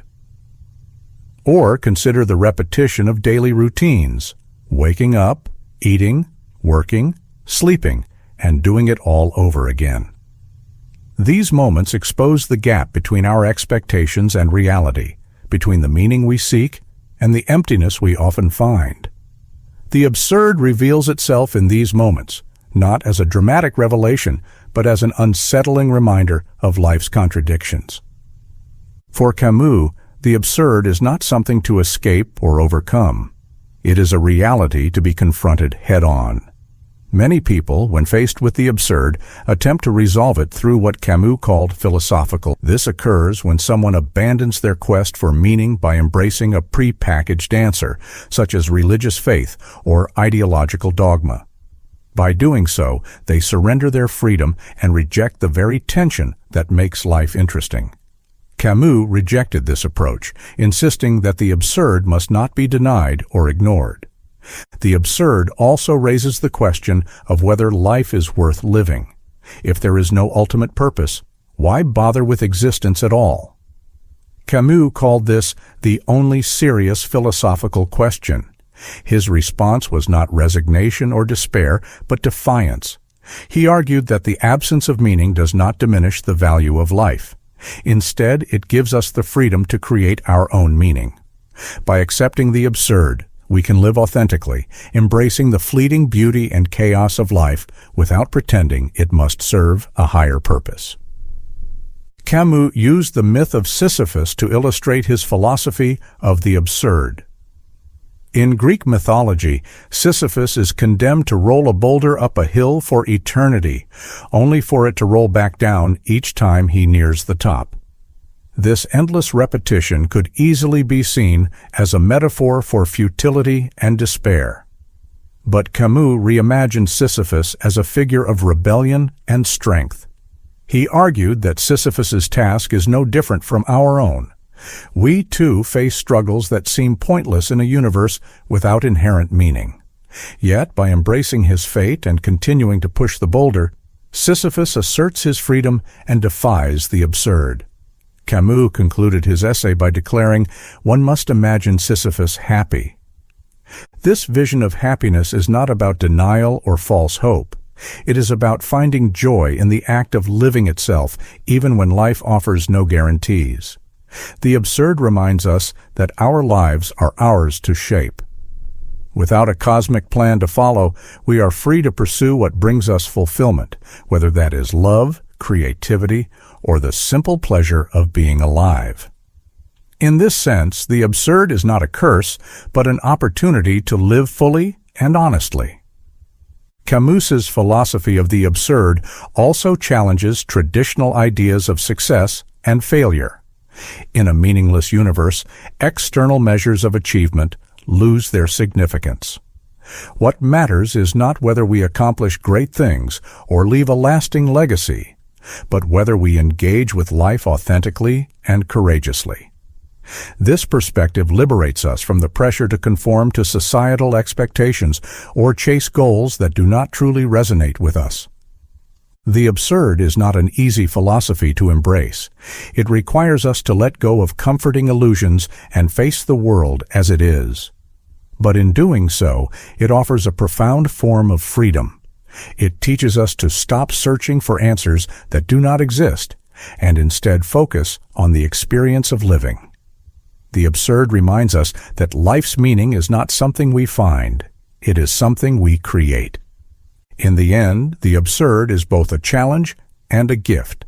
It asks us to confront the contradictions of existence without flinching, to live with uncertainty and still find joy. Camus believed that this acceptance of the absurd was the ultimate act of rebellion, a refusal to be defeated by life's lack of meaning.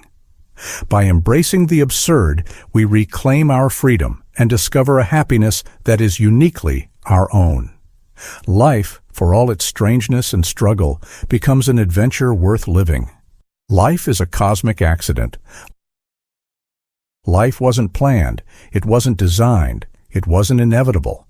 It's the result of a cosmic accident, an extraordinary chain of events in an indifferent universe that just happened to align in the right way. From the formation of the first atoms to the emergence of consciousness, every step of life's journey is marked by randomness and improbability. The question is, what does this realization mean for how we see ourselves, our purpose, and the nature of existence itself? To understand life as a cosmic accident, we have to look at its origins. Around 13.8 billion years ago, the Big Bang marked the beginning of the universe. From an unimaginably small and hot point, space, time, and matter began to unfold. In these early moments, chaos reigned. Particles collided, energy flowed, and over time, atoms formed. Eventually, gravity began to pull these atoms together, creating stars and galaxies. This process was not directed or purposeful. It was driven by the laws of physics and the blind forces of nature. Within the swirling chaos of the universe, one star, a relatively ordinary star in a relatively ordinary galaxy, formed about 4.6 billion years ago. Around it, debris left over from its creation coalesced into planets. On one of these planets, Earth, a unique set of conditions came together: a stable orbit, a protective atmosphere, and a temperature range that allowed liquid water to exist. Again, there was no intention behind this. It was a convergence of chance and physics, a cosmic lottery that Earth happened to win. Life began in the oceans, likely as simple organic molecules formed and interacted under specific conditions. These molecules eventually gave rise to self-replicating structures, the first primitive forms of life. From there, evolution took over, a process that itself is based on randomness. Mutations occur by chance, and only those that offer some survival advantage persist. Over billions of years, this process led to the incredible diversity of life we see today, including us, conscious beings capable of reflecting on our own existence. But here's the catch. None of this had to happen. If the Big Bang had been slightly different, if the Earth's orbit were slightly closer to or farther from the Sun, if a single mutation in our evolutionary history hadn't occurred, we wouldn't be here. The conditions that allowed for life, and especially intelligent life, are so improbable that they can feel almost miraculous. Yet there is no evidence to suggest that any guiding force or higher purpose was involved. It's all the result of natural processes and countless coincidences. This realization can be both awe-inspiring and unsettling. On the one hand, it underscores how extraordinary our existence is. The odds of life arising, let alone intelligent life, capable of contemplating its own origins, are astronomically low. On the other hand, it suggests that we are not central to the universe's story. The cosmos existed for billions of years before us and will continue for billions more after we're gone. Our lives, our struggles, and even our civilizations are fleeting in the grand scheme of things. For some, this perspective raises questions about meaning. If life is an accident, does that mean it's meaningless? If the universe is indifferent to our existence, does that make everything we do pointless? These are deeply personal questions, and different thinkers have approached them in different ways. For existentialist philosophers, the absence of inherent meaning is not a problem, but an opportunity. They argue that meaning is something we create, not something we are given. The fact that life has no predetermined purpose frees us to define our own. Scientists, too, find inspiration in the accidental nature of life. Rather than diminishing its value, the randomness of existence highlights how remarkable it is. Carl Sagan, for example, famously described humans as star stuff, emphasizing that the elements in our bodies were forged in the hearts of dying stars. For Sagan, this connection to the cosmos was a source of wonder and humility. It reminded us that while we may be small, we are also deeply tied to the universe that created us. Life as a cosmic accident also challenges us to rethink our relationship with the world around us. If we are the result of chance, so is every other living thing. This perspective can foster a sense of kinship with all forms of life, from the tiniest microbe to the largest whale. It reminds us that we are not separate from nature, but a part of it, a fleeting expression of the same processes that created the stars and galaxies. At the same time, this view can make us more aware of our responsibility. Life on Earth is fragile, and its continued existence depends on choices we make as a species. Understanding how improbable and precious life is can motivate us to protect it, not because of any higher purpose, but because we recognize its intrinsic value. Ultimately, seeing life as a cosmic accident invites us to embrace uncertainty. It asks us to let go of the idea that the universe owes us answers or guarantees. Instead, it challenges us to find beauty and meaning in the randomness of existence. Our lives may not have been planned, but they are ours to live. And in a universe indifferent to our presence, the very act of living, of caring, of wondering, becomes a profound expression of what it means to exist. The Hedonistic Treadmill. Happiness always seems just out of reach. We chase new goals, dream of bigger achievements, and tell ourselves that if we only had more money, more success, more love, we'd finally be content. But when we get those things, the satisfaction fades, and the cycle begins again. This endless pursuit is what psychologists call the hedonistic treadmill, a concept that reveals how our search for happiness often keeps us running in place. The hedonistic treadmill, or hedonic adaptation, refers to our tendency to quickly return to a baseline level of happiness, no matter what happens in our lives. When we achieve something we've long desired, a new job, a raise, a relationship, it brings a surge of happiness. But over time, that excitement fades as we adapt to the change. Similarly, negative experiences, like losing a job or going through a breakup, often cause an initial drop in happiness, but we eventually recover and return to our baseline. This cycle isn't just anecdotal, it's backed by research. Studies have shown that even life-altering events, like winning the lottery or experiencing a serious injury, don't have as lasting an impact on happiness as we might expect. People who win millions often find themselves no happier a year later than they were before. Similarly, those who experience setbacks frequently adapt to their new circumstances and find ways to regain their sense of well-being. This doesn't mean that happiness is impossible to achieve, but it does mean that our expectations about what will make us happy are often misguided. We imagine that external changes, wealth, status, possessions, will transform our lives. But the truth is more complicated. As we adapt to new circumstances, what once felt extraordinary becomes ordinary. The dream house becomes just a house. The dream job becomes just work. This adaptation is part of what keeps us on the treadmill, constantly searching for the next thing that might finally bring lasting fulfillment. The hedonistic treadmill is rooted in human evolution. Our ancestors lived in environments where survival depended on continuous effort. Staying alive required constantly seeking food, shelter, and safety, and those who became complacent were less likely to pass on their genes. This drive for more served us well in the past, but in modern society, it often leaves us feeling unsatisfied. No matter how much we achieve or acquire, it never seems to be enough. Understanding the hedonistic treadmill can help us break free from its grip. One important insight is that material wealth and external success have diminishing returns when it comes to happiness. Research shows that while money can improve well-being up to a certain point by meeting basic needs and reducing financial stress, beyond that, its impact on happiness is minimal.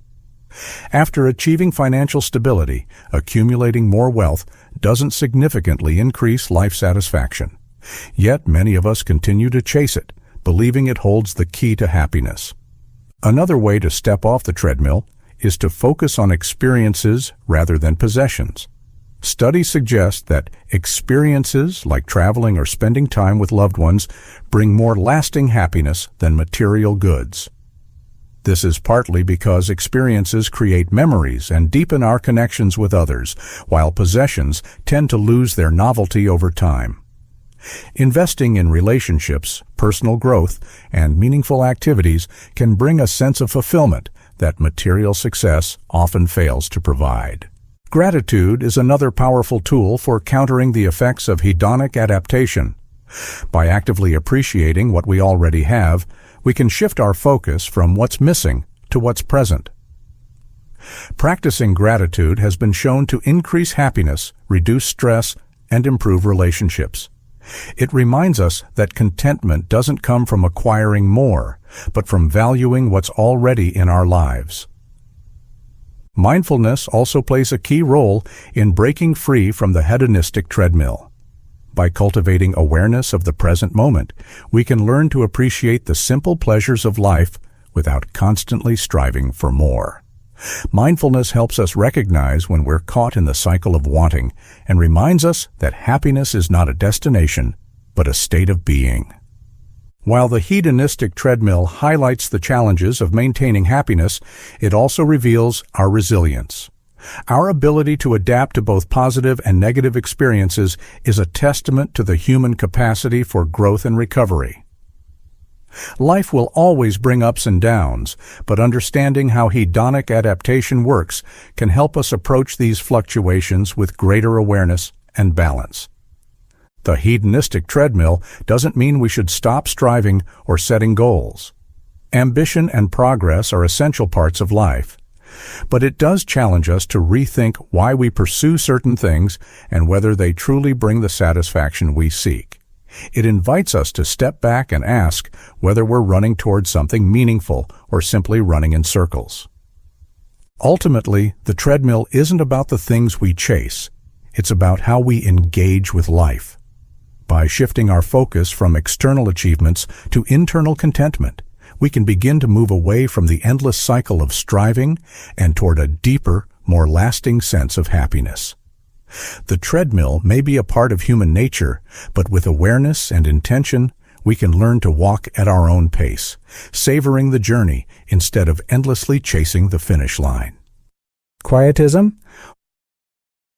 What if the best way to solve the problems of life is to stop trying to solve them altogether? This is the provocative idea at the heart of Quietism, a philosophy that encourages us to let go of the struggle for answers and accept life as it is. Quietism isn't about resignation or defeat. It's about stepping back from the endless noise of human ambition and finding peace in simplicity and stillness. To understand Quietism, imagine a person standing in a river, fighting against the current.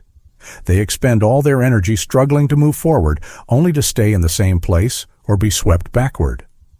Quietism suggests that instead of resisting the flow of the river, we should surrender to it, allowing ourselves to be carried along. This doesn't mean giving up. It means recognizing the futility of certain struggles and choosing a path of harmony instead. The origins of Quietism can be traced to various philosophical and spiritual traditions. In Western philosophy, it is often associated with figures like Pyrrho, the ancient Greek philosopher who founded Skepticism. Pyrrho believed that certainty about life's big questions is impossible, and that striving for such certainty only leads to anxiety and frustration. His solution was to embrace a state of suspension, where one refrains from making definitive judgments and instead approaches life with equanimity and openness. For Pyrrho, this state of detachment was the key to achieving inner peace. In early modern Europe, Quietism took on a spiritual dimension with the work of thinkers like Miguel de Molinos, a Spanish priest who advocated for a contemplative life focused on surrender to the divine. Molinos argued that the soul finds true peace not through effort or action, but through complete stillness and trust in God. This version of Quietism emphasized the futility of human striving in the face of divine will and called for a radical acceptance of life's circumstances. Quietism is not limited to Western traditions. In many ways, it resonates with Eastern philosophies such as Taoism and Zen Buddhism. The Taoist concept of wu-wei, or effortless action, aligns closely with the Quietist idea of non-striving. Similarly, Zen teachings often emphasize the importance of letting go of attachment and embracing the present moment as it is. While these traditions have distinct cultural and historical contexts, they share a common thread: the belief that peace comes not from control or achievement, but from surrender and acceptance. One of the central challenges of Quietism is its apparent passivity. Critics argue that it can be an excuse for inaction or a way to avoid responsibility. If we simply accept life as it is, aren't we turning a blind eye to suffering and injustice? Quietists would counter that their philosophy is not about indifference, but about perspective. They suggest that much of our suffering comes not from the world itself, but from our attempts to impose our will on it. By stepping back, we can see things more clearly and act with wisdom and compassion, rather than being driven by ego or desperation. In the realm of philosophy, Ludwig Wittgenstein's later work reflects a Quietist approach. Wittgenstein argued that many philosophical problems arise from the misuse of language, and that once we understand this, the problems dissolve on their own. He famously wrote, "Whereof one cannot speak, thereof one must be silent." For Wittgenstein, the role of philosophy was not to provide solutions, but to show the limits of our understanding and help us find peace within those limits. Quietism also has implications for how we approach personal and societal challenges. In a world obsessed with productivity, progress, and self-improvement, Quietism offers a countercultural perspective. It invites us to question whether our relentless pursuit of more success, more knowledge, more control, is truly making us happier, or whether it is simply creating more stress and dissatisfaction. By stepping back from the constant cycle of striving, we may discover a deeper sense of contentment and clarity. Despite its emphasis on stillness and acceptance, Quietism is not a one-size-fits-all philosophy. It requires careful reflection and balance. For some, it may be a way to navigate the existential uncertainties of life. For others, it may serve as a reminder to slow down and focus on what truly matters. In either case, Quietism challenges us to rethink our relationship with action and inaction, with control and surrender. Ultimately, Quietism is a philosophy of simplicity. It doesn't promise easy answers or quick fixes. Instead, it offers a profound shift in perspective, a way to find peace not by changing the world, but by changing how we engage with it.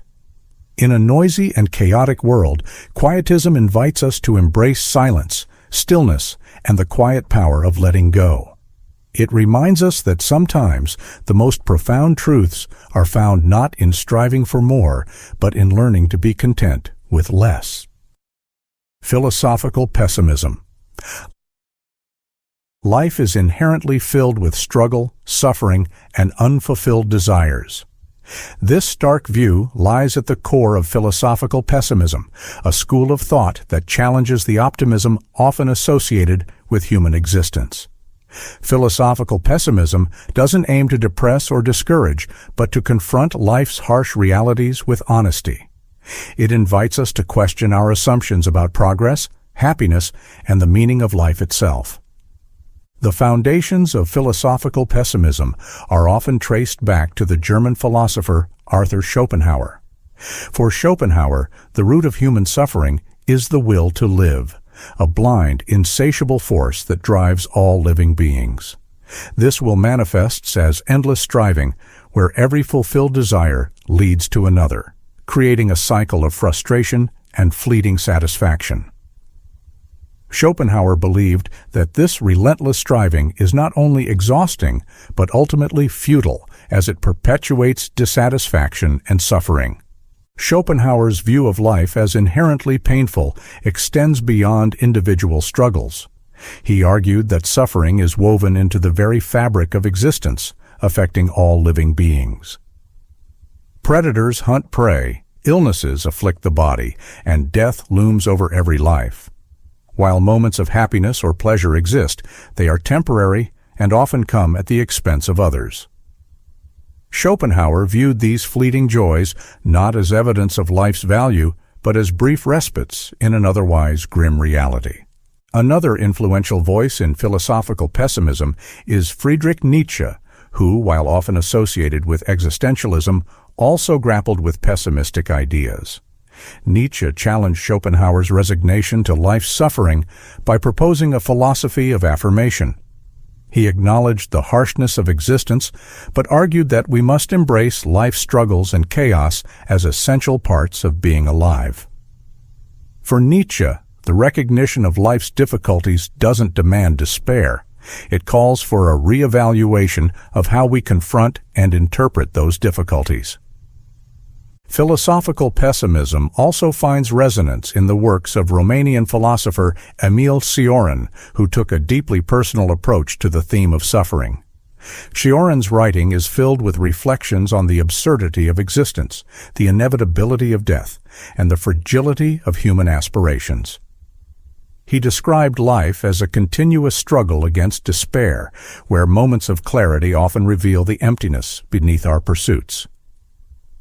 For Cioran, pessimism wasn't a philosophy to solve, but a lens through which to see life more clearly.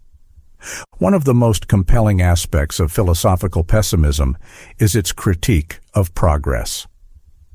While many people believe in the idea of continuous improvement, whether through technology, society, or personal growth, philosophical pessimists challenge this narrative. They argue that while circumstances may change, the fundamental nature of human suffering remains constant. Technological advancements might alleviate certain hardships, but they often create new forms of discontent.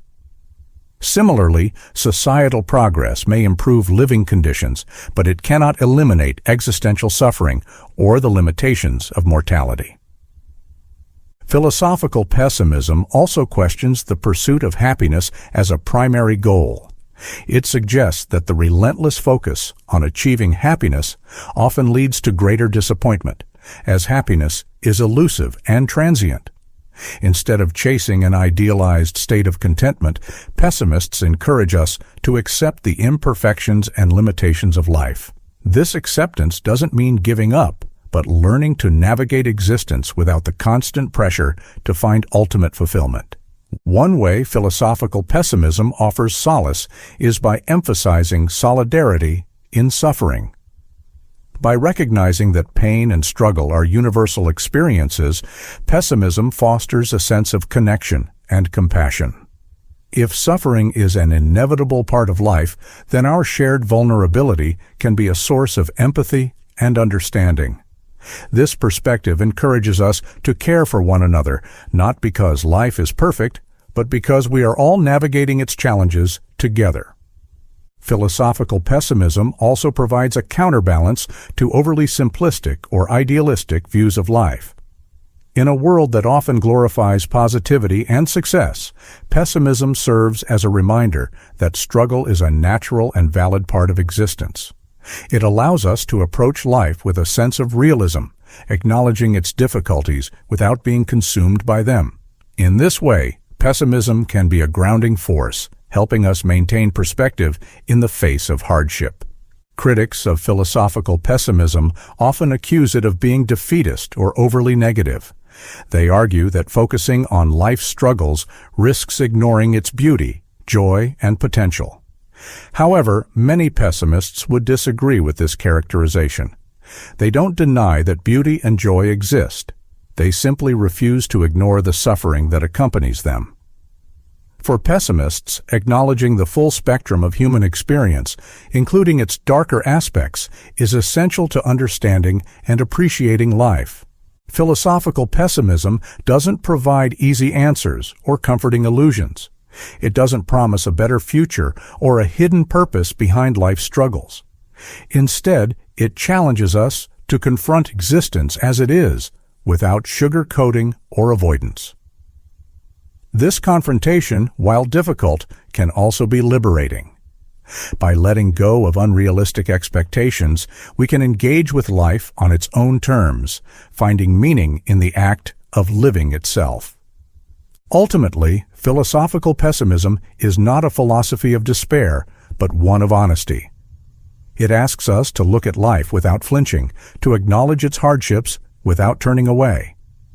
In doing so, it offers a deeper understanding of what it means to be human, a mix of pain, joy, hope, and doubt, all bound together in the complex, unrelenting experience of existence. Eco-philosophy. Humanity has built a world that often forgets its roots. Cities rise, resources are extracted, and ecosystems are reshaped, all to serve human needs. But at what cost? Eco-philosophy and deep ecology challenge this way of thinking, urging us to reconsider our relationship with the natural world. They confront the assumption that humans are the center of existence, placing all life forms and ecosystems on equal footing. Eco-philosophy is a broad field that explores the ethical, spiritual, and philosophical dimensions of the environment. It's not just about preserving nature, it's about rethinking how we perceive and interact with the world around us. It challenges the anthropocentric mindset, the belief that humans are superior to other life forms and that nature exists solely for our use. Instead, eco-philosophy proposes a holistic view of life, where humans are seen as one part of a vast, interconnected web. One of the most influential movements within eco-philosophy is deep ecology, a term coined by Norwegian philosopher Arne Næss in the 1970s. Deep ecology goes beyond the surface-level concerns of traditional environmentalism, such as pollution and resource management. While these issues are important, deep ecology argues that they treat symptoms rather than addressing the root cause of environmental degradation: humanity's flawed relationship with nature. Deep ecology asks us to shift from a shallow utilitarian view of the environment to a deeper understanding of the intrinsic value of all living beings.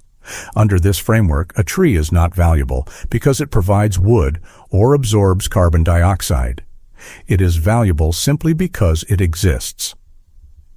This perspective challenges the exploitative mindset that has driven much of human progress, inviting us to see the natural world as a community to which we belong rather than a resource to be used. At the heart of deep ecology is the principle of biocentric equality, the idea that all living things have an equal right to live and flourish. This doesn't mean humans should abandon their needs or desires, but it does call for a radical reevaluation of our priorities. It asks us to consider the impact of our actions on the entire web of life, not just on ourselves. By recognizing the interconnectedness of all beings, deep ecology seeks to foster a sense of humility and responsibility. The implications of deep ecology are profound. It challenges the economic systems that prioritize growth and consumption over ecological balance. It questions the narratives of human exceptionalism that have justified the destruction of habitats and species. And it calls for a transformation in how we approach everything from agriculture to energy production, emphasizing sustainability and coexistence over exploitation. Philosophers and activists within the deep ecology movement often highlight the spiritual dimensions of this perspective. They argue that reconnecting with nature is not just an ecological necessity, but a path to personal and collective well-being. Many indigenous traditions, for example, have long embraced the idea that humans are part of a larger natural order with responsibilities to the land and its inhabitants. Deep ecology draws inspiration from these worldviews, seeking to integrate them into modern environmental thought. Critics of deep ecology sometimes argue that its principles are too idealistic or impractical in a world driven by economic and political interests. They question whether humanity can truly prioritize the needs of ecosystems over its own short-term goals. Others worry that deep ecology's emphasis on biocentric equality could lead to difficult ethical dilemmas, such as how to balance human survival with the protection of other species. These criticisms highlight the tension between deep ecology's vision and the realities of human society. Despite these challenges, deep ecology offers a powerful lens through which to view the environmental crises of our time. It reminds us that the destruction of ecosystems is not just an environmental issue, it is a moral and philosophical failure. By treating nature as a commodity, we undermine the very systems that sustain life. Deep ecology invites us to imagine a different future, one where humanity lives in harmony with the earth, respecting its limits and celebrating its diversity. Eco-philosophy and deep ecology also provide practical guidance for individuals and communities. They encourage local, sustainable practices that reduce harm to the environment. They promote education and awareness about the interdependence of life. And they inspire grassroots movements that challenge the systems and policies driving ecological destruction. These efforts may not solve every problem, but they represent a crucial step toward aligning human activities with the principles of deep ecology. Perhaps the most radical aspect of eco-philosophy and deep ecology is their call for a shift in consciousness. They ask us to move beyond seeing nature as something separate from ourselves and instead recognize that we are deeply embedded within it. This shift is not easy. It requires confronting long-held beliefs, rethinking our values, and accepting that humanity is not the pinnacle of life, but one part of a larger whole. In a world facing climate change, biodiversity loss, and resource depletion, the ideas of eco-philosophy and deep ecology are more relevant than ever. They challenge us to look beyond immediate solutions and address the deeper issues at the heart of the environmental crisis. They remind us that the health of the planet is inseparable from our own well-being, and that by caring for the Earth, we are ultimately caring for ourselves. Eco-philosophy and deep ecology may not offer quick fixes, but they provide a vision of what is possible, a world where humanity learns to live within its means, respects the rights of all beings, and finds meaning not in domination, but in connection. This vision is both a challenge and an invitation, calling us to rethink what it means to be human in a world that is infinitely larger and more complex than ourselves. Simulation theory. What if everything you know, every moment of joy, every hardship, and every thought exists within a simulation? Simulation theory proposes that our reality might not be the fundamental one, but a creation of advanced beings or systems. It suggests that what we perceive as physical and concrete might be no more real than the worlds inside a video game. The implications are staggering, especially when considering suffering. If our lives are simulated, does suffering hold the same weight? And what does it mean for how we understand pain, ethics, and existence? Simulation theory gained prominence through thinkers like Nick Bostrom, who argued that if advanced civilizations develop the ability to simulate realities indistinguishable from their own, and if they choose to create many such simulations, it becomes statistically likely that we are living in one. While this idea might sound like science fiction, it rests on logical possibilities. The future development of computing power, the motivations of simulated beings, and the indistinguishability of simulated experiences from real ones. If we are indeed living in a simulation, the nature of suffering becomes deeply complicated. In a physical reality, pain and suffering are tied to biological processes, damage to the body, illness, or emotional distress. These experiences carry weight because they are directly connected to survival and well-being. But if our reality is simulated, suffering could be seen as something programmed into our experience. This raises the unsettling question: is suffering necessary in a simulated world, or is it intentionally designed into the system? One possibility is that suffering exists because it adds depth and realism to the simulation. If the beings creating the simulation intended to replicate a reality as close to their own as possible, suffering might be an inescapable part of that design. After all, struggle, loss, and hardship are integral to the human experience, shaping our choices, relationships, and sense of meaning. Without suffering, life might lack the contrast that makes joy and fulfillment meaningful. In this sense, suffering could be viewed as a deliberate feature of the simulation, not a flaw. Another perspective is that suffering, but whether we should, could serve an entirely different purpose, one unknown to us. If we are part of an experiment or a study conducted by the beings who created the simulation, suffering might be a variable they are observing. It could help them understand how simulated beings respond to adversity, or how systems of morality and resilience develop under challenging conditions. In this scenario, our pain might have meaning, but not one we can comprehend within the limits of the simulation. This leads to profound ethical questions about the beings or entities running the simulation. If they have the power to eliminate suffering, are they morally obligated to do so? In human terms, creating a world filled with pain might seem cruel. Yet it's also possible that the creators see the simulation differently, as something akin to art, a learning tool, or a system that transcends human notions of morality. Their perspective might render the concept of cruelty meaningless.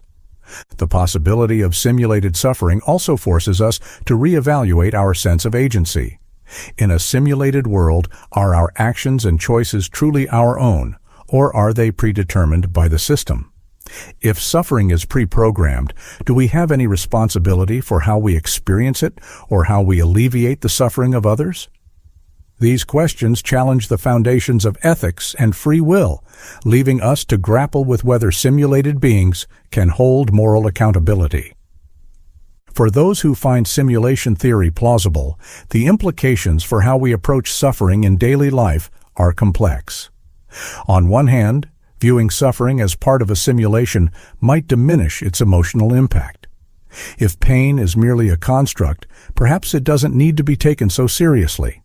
On the other hand, the realization that suffering is programmed into the system could deepen its poignancy, as it becomes a reminder of our lack of control over the fundamental nature of our reality.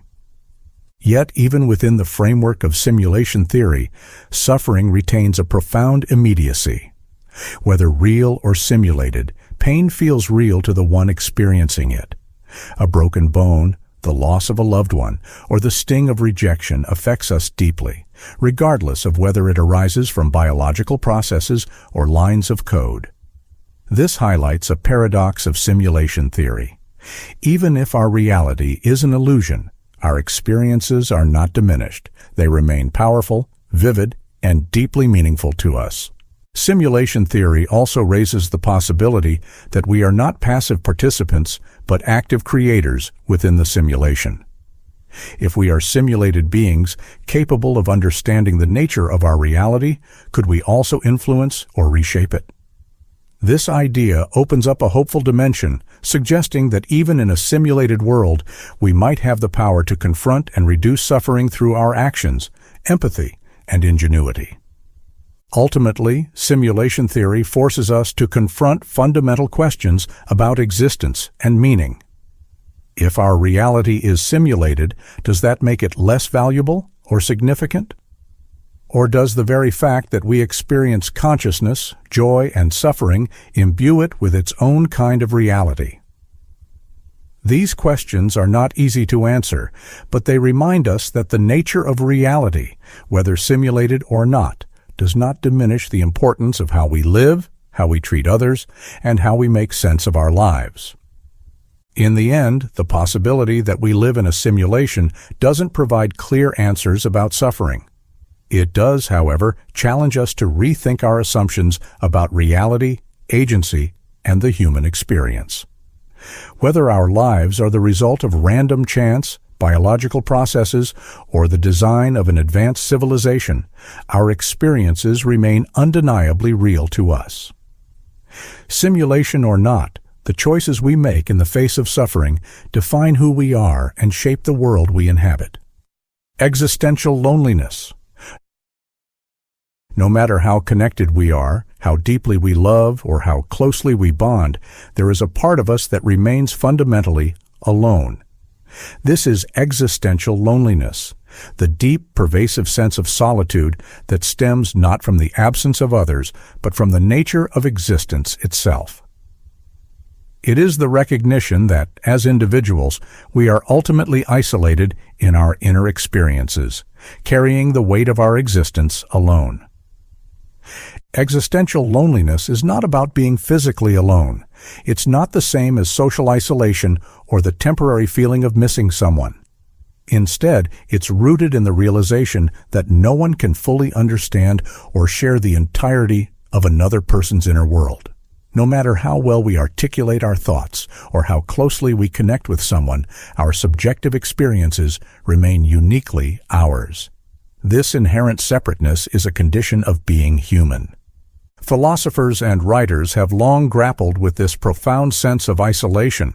Søren Kierkegaard, often regarded as the father of existentialism, spoke of the individual's relationship to existence as a solitary journey. He believed that confronting this solitude was essential for personal growth and authenticity. For Kierkegaard, the individual must face the truth of their aloneness to live a meaningful and authentic life. In this sense, existential loneliness is not just a burden. It is also a call to engage with oneself deeply and honestly. Friedrich Nietzsche explored a similar idea through his concept of the Übermensch, or overman. He saw the journey toward self-realization as inherently solitary, requiring individuals to transcend societal norms and find their own values. For Nietzsche, existential loneliness was a necessary part of this process. It was not something to be avoided, but embraced as a source of strength and individuality. The loneliness of standing apart from the crowd, of forging one's own path, was central to his vision of a fulfilled life. Existential loneliness is also tied to our awareness of mortality. As conscious beings, we understand that our lives are finite, and no one else can share the experience of our death. This knowledge creates a profound sense of solitude as we realize that we alone must face the uncertainty of what lies beyond. For Martin Heidegger, this awareness of mortality was central to the human condition. He described the concept of being toward death, emphasizing that the inevitability of death shapes how we live and how we confront our own existence. Existential loneliness in this context is inescapable. It is woven into our awareness of life's fragility. At the same time, existential loneliness can be a source of creativity and insight. Writers, artists, and thinkers have often drawn on their experiences of isolation to create works that resonate deeply with others. Franz Kafka's writings, for instance, reflect a profound sense of alienation and solitude, yet they speak to universal feelings of disconnection. This paradox highlights one of the unique aspects of existential loneliness. While it is deeply personal, it is also a shared human experience. In acknowledging our isolation, we find a strange form of connection with others who feel the same. Existential loneliness also raises questions about the nature of relationships. Can we ever truly know another person, or are our connections ultimately limited by the boundaries of our own subjectivity? Jean-Paul Sartre explored this tension in his existential philosophy, particularly in his play, No Exit. He argued that while we crave connection, we often misunderstand or objectify others in our attempts to bridge the gap between ourselves and them. For Sartre, the struggle to connect authentically is an inevitable part of the human condition. Yet, existential loneliness is not necessarily something to overcome or fix. Many existentialists see it as an opportunity to confront the deeper truths of life.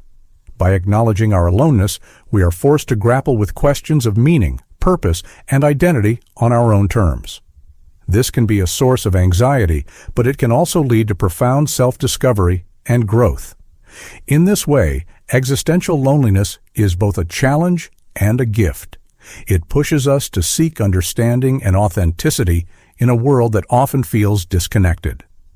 Modern psychology has also explored the impact of existential loneliness on mental health and well-being.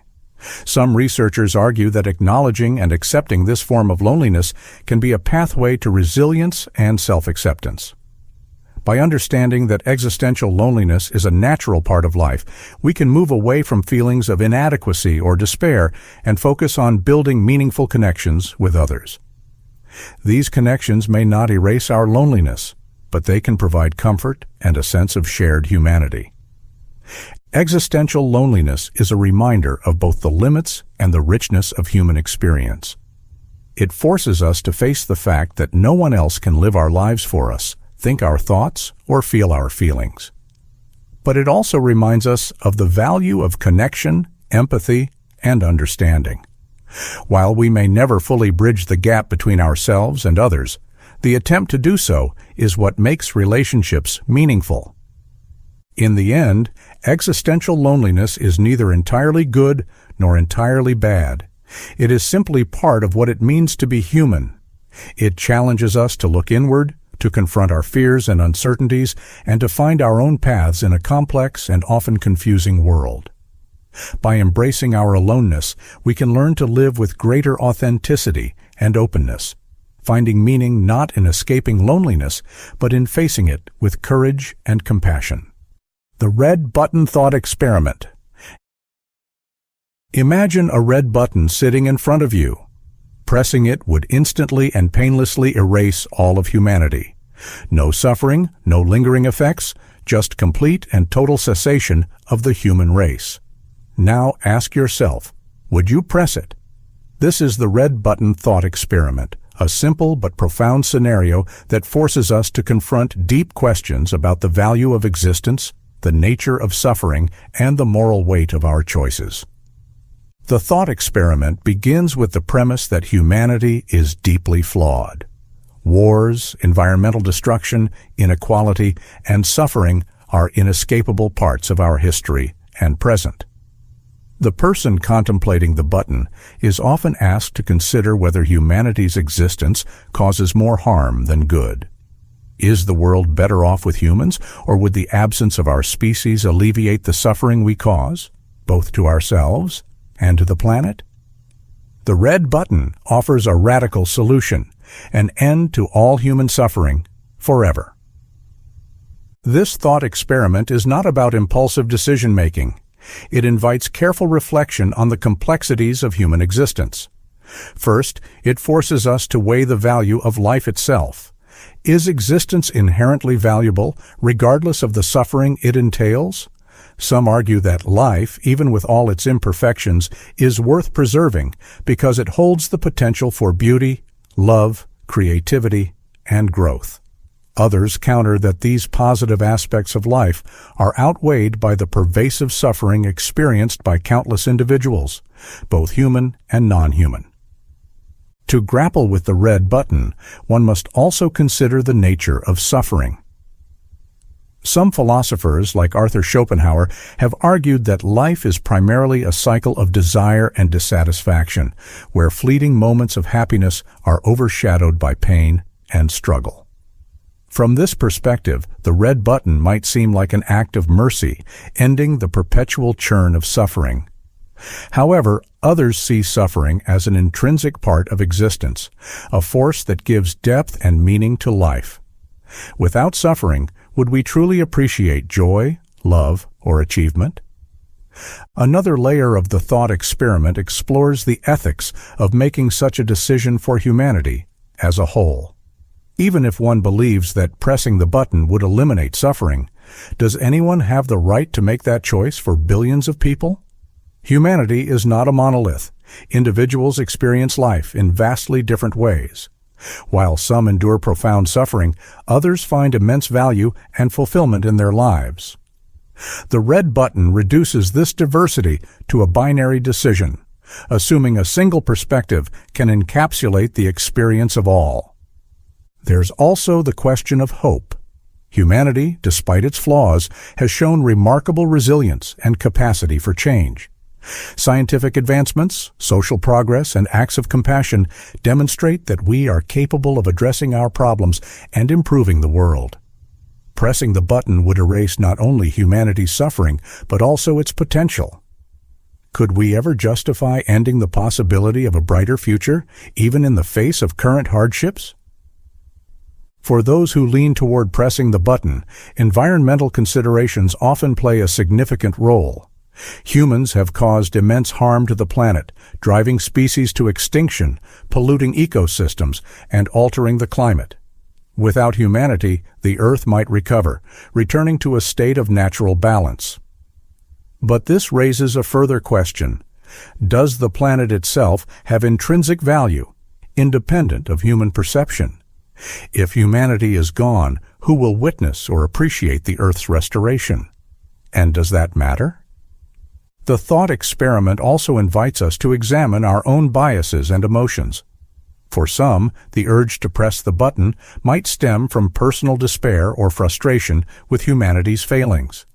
For others, the decision to abstain may be rooted in an instinctive aversion to causing harm, even hypothetically. The red button exposes the tension between reason and emotion, challenging us to think critically about our motivations and values. A compelling twist to the experiment is the possibility that the red button is an illusion, a test designed not to be pressed. In this interpretation, the presence of the button itself is a challenge to humanity's self-awareness and ethical reasoning. By choosing not to press it, we affirm our belief in the worth of existence, despite its imperfections. The button becomes a mirror, reflecting our hopes, fears, and beliefs about what it means to be human. Ultimately, the red button thought experiment is less about the act of pressing or not pressing the button, and more about the questions it raises. It forces us to confront the profound complexity of existence, where suffering and joy, destruction and creation, despair and hope are all intertwined. It challenges us to think deeply about the nature of life, the ethics of choice, and our place in the universe. The thought experiment doesn't provide easy answers, nor is it meant to. Its purpose is to provoke reflection, encouraging us to examine our values and assumptions. In the end, the red button remains unpressed, not because the decision is clear, but because the act of wrestling with its implications is what makes the question so powerful. Through this exploration, we come to understand more about ourselves, our relationship to humanity, and the weight of choices that shape existence itself.